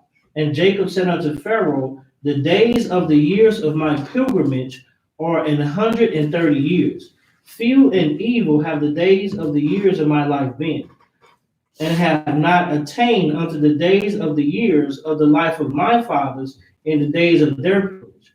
And Jacob blessed Pharaoh and went out from before him. And Joseph placed his father and gave them a possession in the land as Pharaoh had commanded. And Joseph nourished his father and his brethren and all his father's household with bread according to their families. And there was no bread in all the land, for the famine was very sore. So the land of Egypt and all the land of Canaan fainted by reason of the famine. And Joseph gathered up all the money that was found in the land of Egypt and in the land of Canaan for the corn which they brought. And Joseph brought the money into Pharaoh's house. And when the money failed in the land of Egypt and in the land of Canaan, all the Egyptians came unto Joseph and said, give us bread, for why should we die in this presence? For the money failed. And Joseph said, give your cattle, and I will give you for your cattle if money failed. And they bought their cattle unto Joseph, and Joseph gave them bread in exchange for their horses, and for their flocks, and for the cattle of the herds, and for the asses. And he fed cattle for that year. When the year was ended, they came unto him the second year, and said unto him, we will not hide it from my Lord, how that our money is spent. My Lord also had our herds of cattle. There is not aught left in the sight of my Lord, but our bodies and our lands. Wherefore shall we die before thine eyes, both we and our land? Buy us and our land for bread, and we and our land will be servants unto Pharaoh. And give us seed that we may live and not die, that the land be not desolate. And Joseph bought all the land of Egypt for Pharaoh, for the Egyptians sold every man his field, because famine prevailed over them. So the land became Pharaoh's. And as for the people, he removed them to the cities from one end of the borders of Egypt, even to the other end thereof. Only the land of the priests bought he not. So he took the goodly lands and gave them something different, shipped them away, and said, this is mine, and gave them the hood, the ghetto in Egypt. Go ahead. For the priest had a portion assigned them of Pharaoh, and did eat their portion which Pharaoh gave them, wherefore they sold not their lands. Then Joseph said unto the people, behold, I have bought you this day and your land from Pharaoh. Lo, here is seed for you, and ye shall sow the land. And it shall come to pass in the increase that ye shall give the fifth part unto Pharaoh, and four parts shall be your own, for seed of the field, and for your food, and for them of your households, and for food for your little ones. And they said, Thou hast saved our lives. Let us find grace in the sight of my Lord, and we will be Pharaoh's servants. And Joseph made it a law over the land of Egypt unto this day, that Pharaoh should have the fifth part, except the land of the priests only, which became not Pharaoh's. And Israel dwelt in the land of Egypt, in the country of Goshen, and they had possessions therein, and grew and multiplied exceedingly. And Jacob lived in the land of Egypt 17 years. So the whole age of Jacob was 147 years. And the time drew nigh that Israel must die. Then he called his son Joseph and said unto him, If now I have found grace in thy sight, put, I pray thee, thy hand under my thigh, and deal kindly and truly with me. Bury me not, I pray thee, in Egypt. But I will lie with my fathers, and thou shalt carry me out of Egypt and bury me in a burying place. And he said, I will do as thou hast said. And he said, Swear unto me. And he swore unto him, and Israel bowed himself upon the bed's head. Chapter 48 and verse 1. And it came to pass that one told Joseph, Behold, thy father is sick. And he took with him his two sons Manasseh and Ephraim. And one told Jacob and said, Behold, thy son Joseph cometh unto thee. And Israel strengthened himself and sat upon the bed.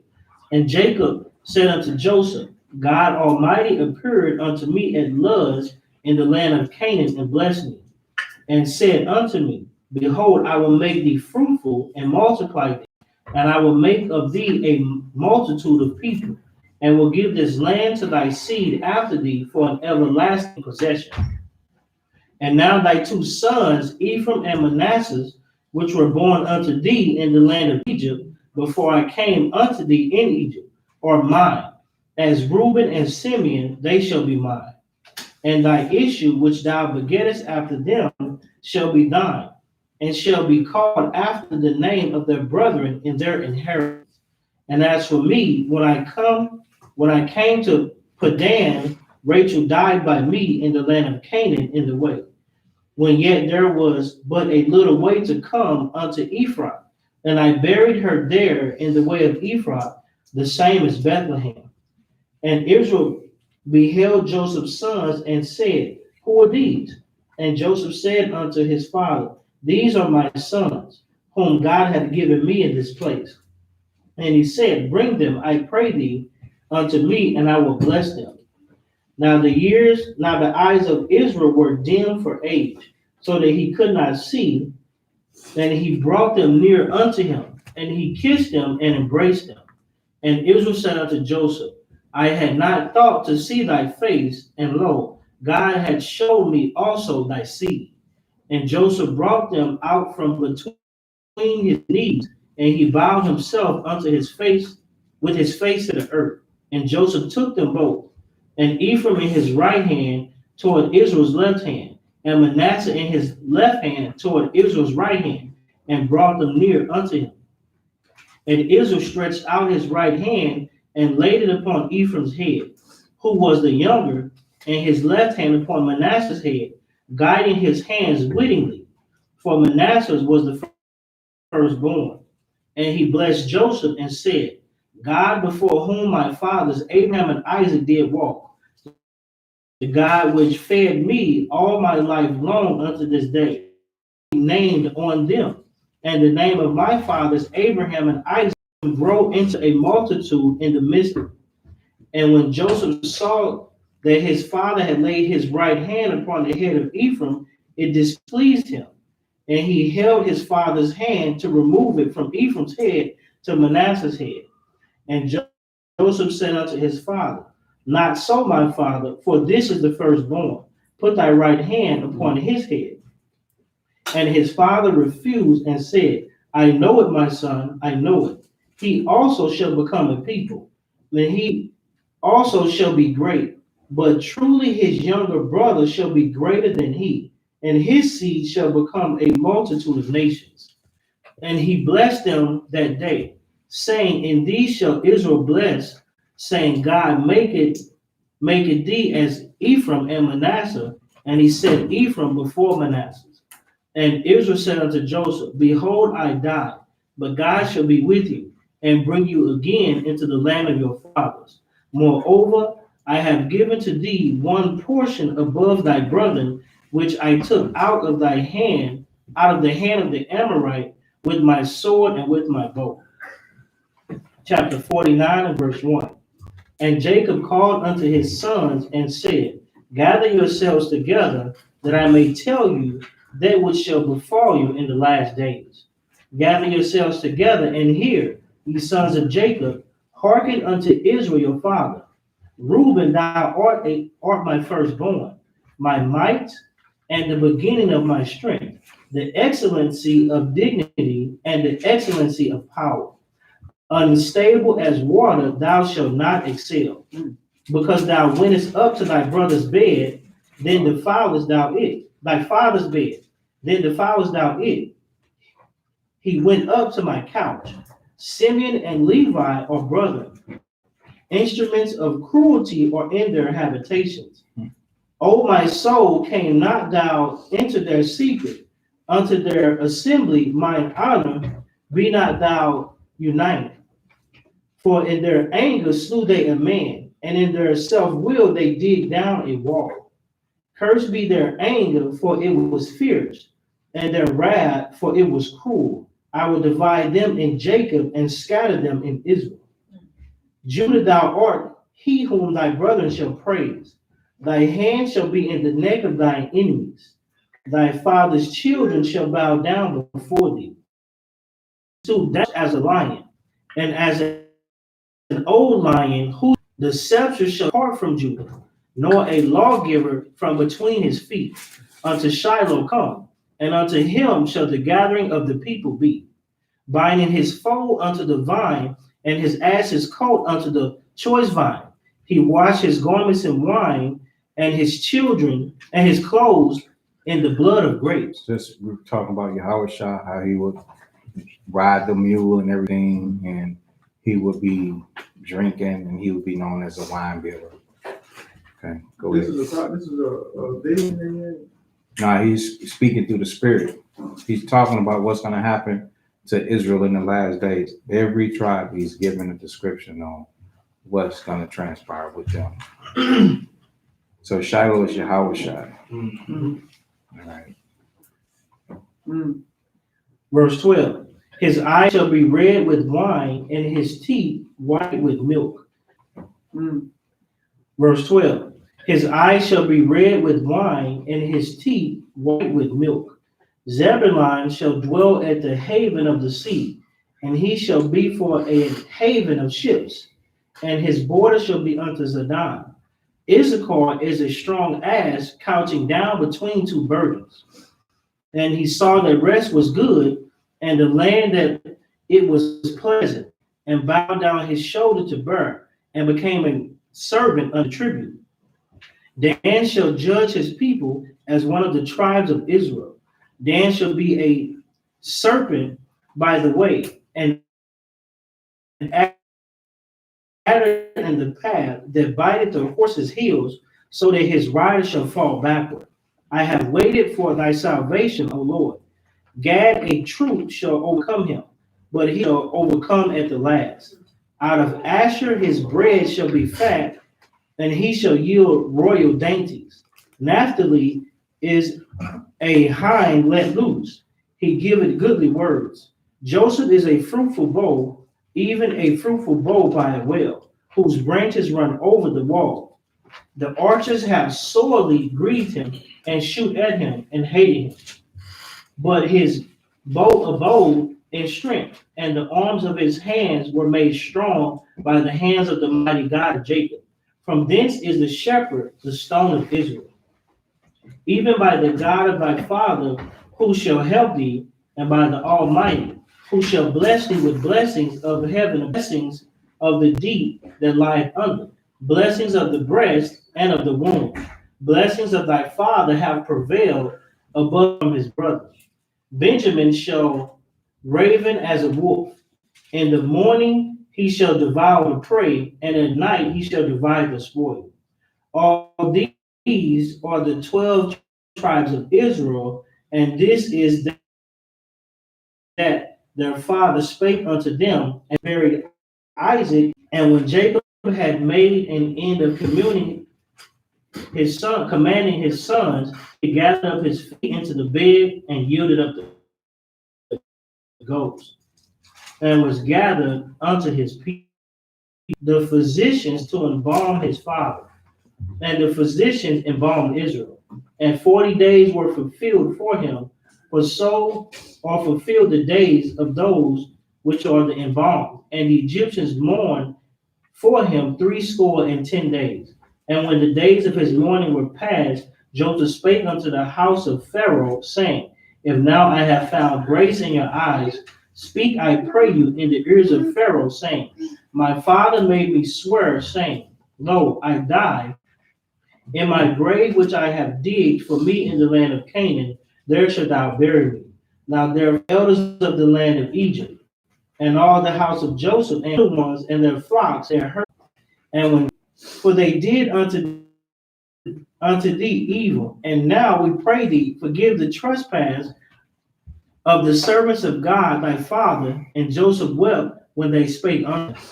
And his brethren also went and fell down before his face, and they said, Behold, we be thy servants. And Joseph said unto them, Fear not.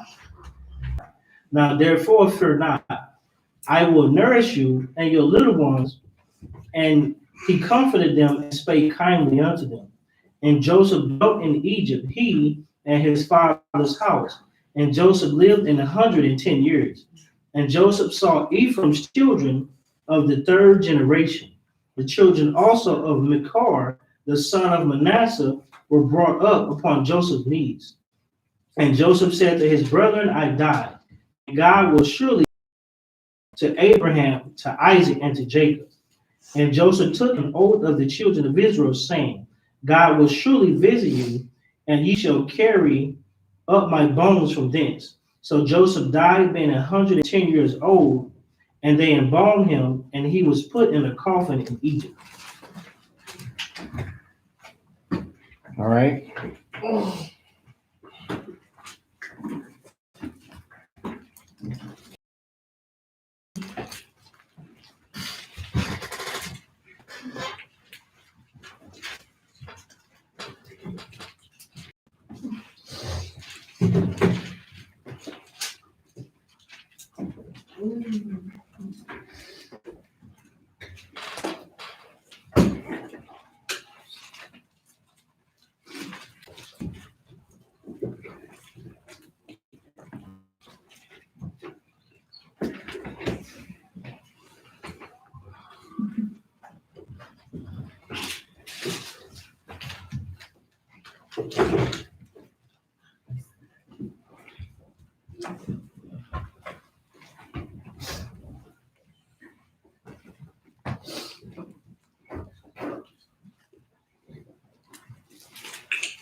We still got more work.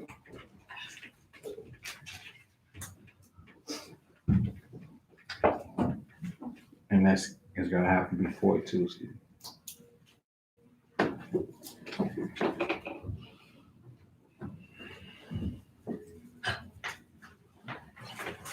So when we come in on Tuesday, we're not focused on the classroom.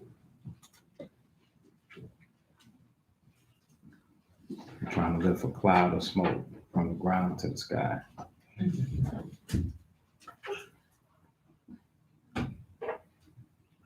So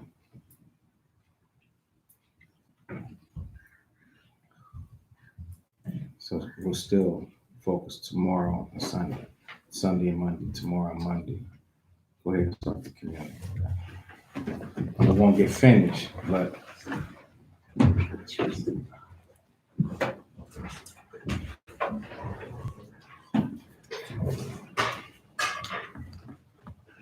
we at the threshold. Exodus 1 is the threshold because things are going to turn evil for them.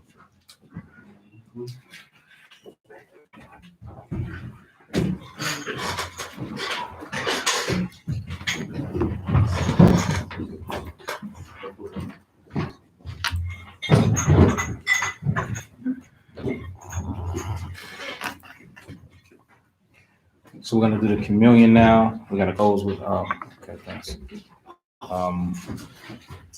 Matthew 26. Tomorrow, Sunday and Monday, we'll spend a few, like I was saying, we'll spend a few hours reading, whether we come or we do it from home, whether we can actually get into the Passover. Because the Passover is Tuesday at even, and Tuesday at even we will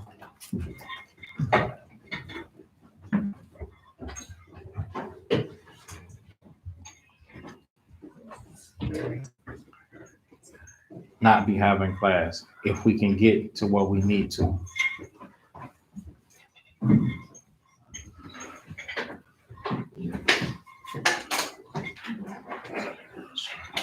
Not to open, but we will follow. I hope y'all paying attention. We will follow that Wednesday with class, but not to open up.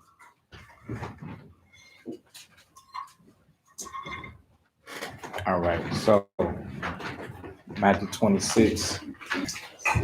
What's up, Brother James?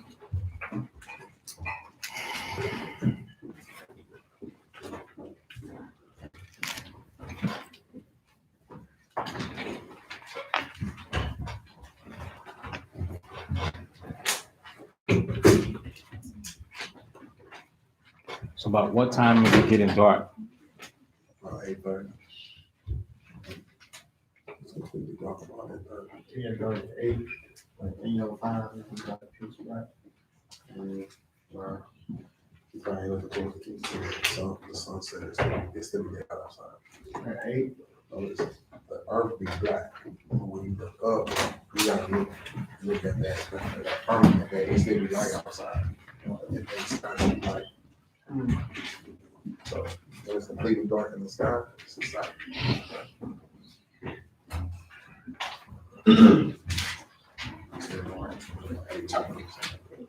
Okay, so just yesterday I witnessed it. That's what I was gonna say. thank you. Okay, you know, all I just said, so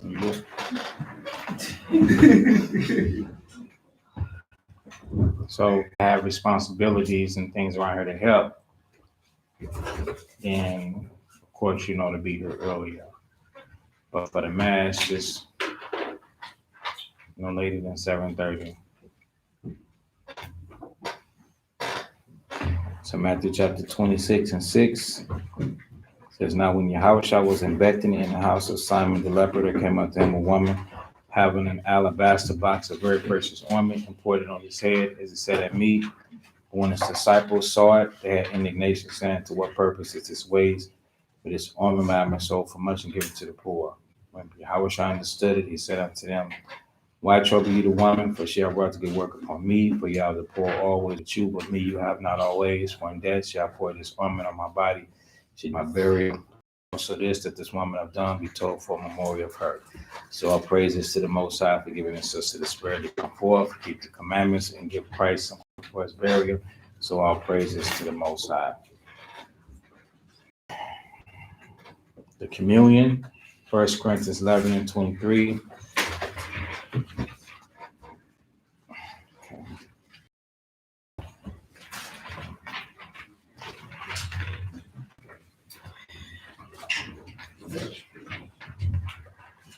I received of the Lord, which also I delivered unto you, that the Lord Yahushua, the same night in which he was betrayed, took bread, and And when they're giving thanks, he brake it and said, Take, eat, this is my body which is broken for you. This do in remembrance of me. After the same manner also he took the cup when he had supped, saying, This cup is the New Testament in my blood. This do ye as often as you drink it in remembrance of me. For as often as you eat this bread and drink this cup, ye do show the Lord's death to come. Wherefore whosoever shall eat this bread and drink this cup of the Lord unworthy shall be guilty of the body and blood of the Lord. But let a man examine himself, so let him eat of that bread and drink of that cup. But he that eateth and drinketh unworthily, eateth and drinketh damnation to himself, not discerning the Lord's body. For this cause, many weak and sickly among you, and many sleep. For we will judge ourselves. We should not be judged, but when we are judged by the chastening of the Lord, that we should not be condemned with the world. Okay? Most high in the name of Christ, thank you for the food, drink. Amen. This is body which is broken for you.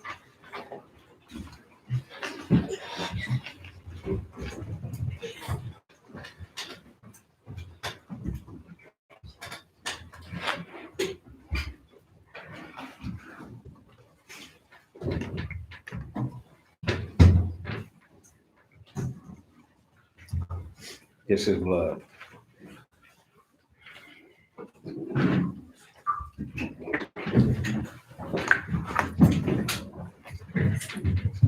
Okay. Just we'll stay around for the prayers. Let's stand and face Jerusalem.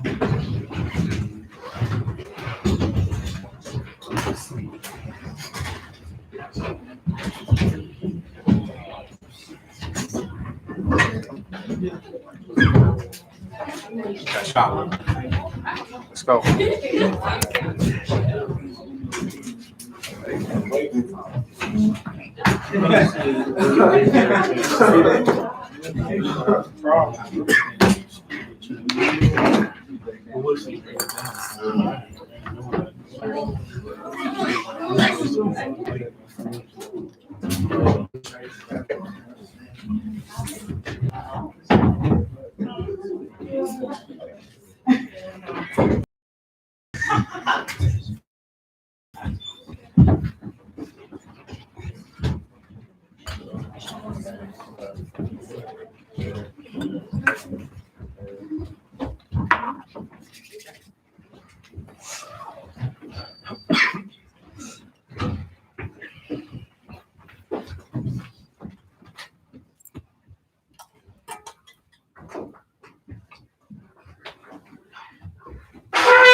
Okay, Israel.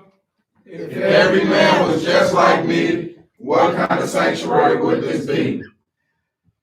The Lord's Prayer, Matthew 6:9. Our Father which art in heaven, hallowed be thy name. Thy kingdom come, thy will be done in earth as it is in heaven.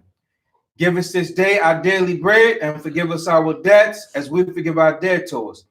And lead us not into temptation, but deliver us from evil. For thine is the kingdom, and the power, and the glory forever.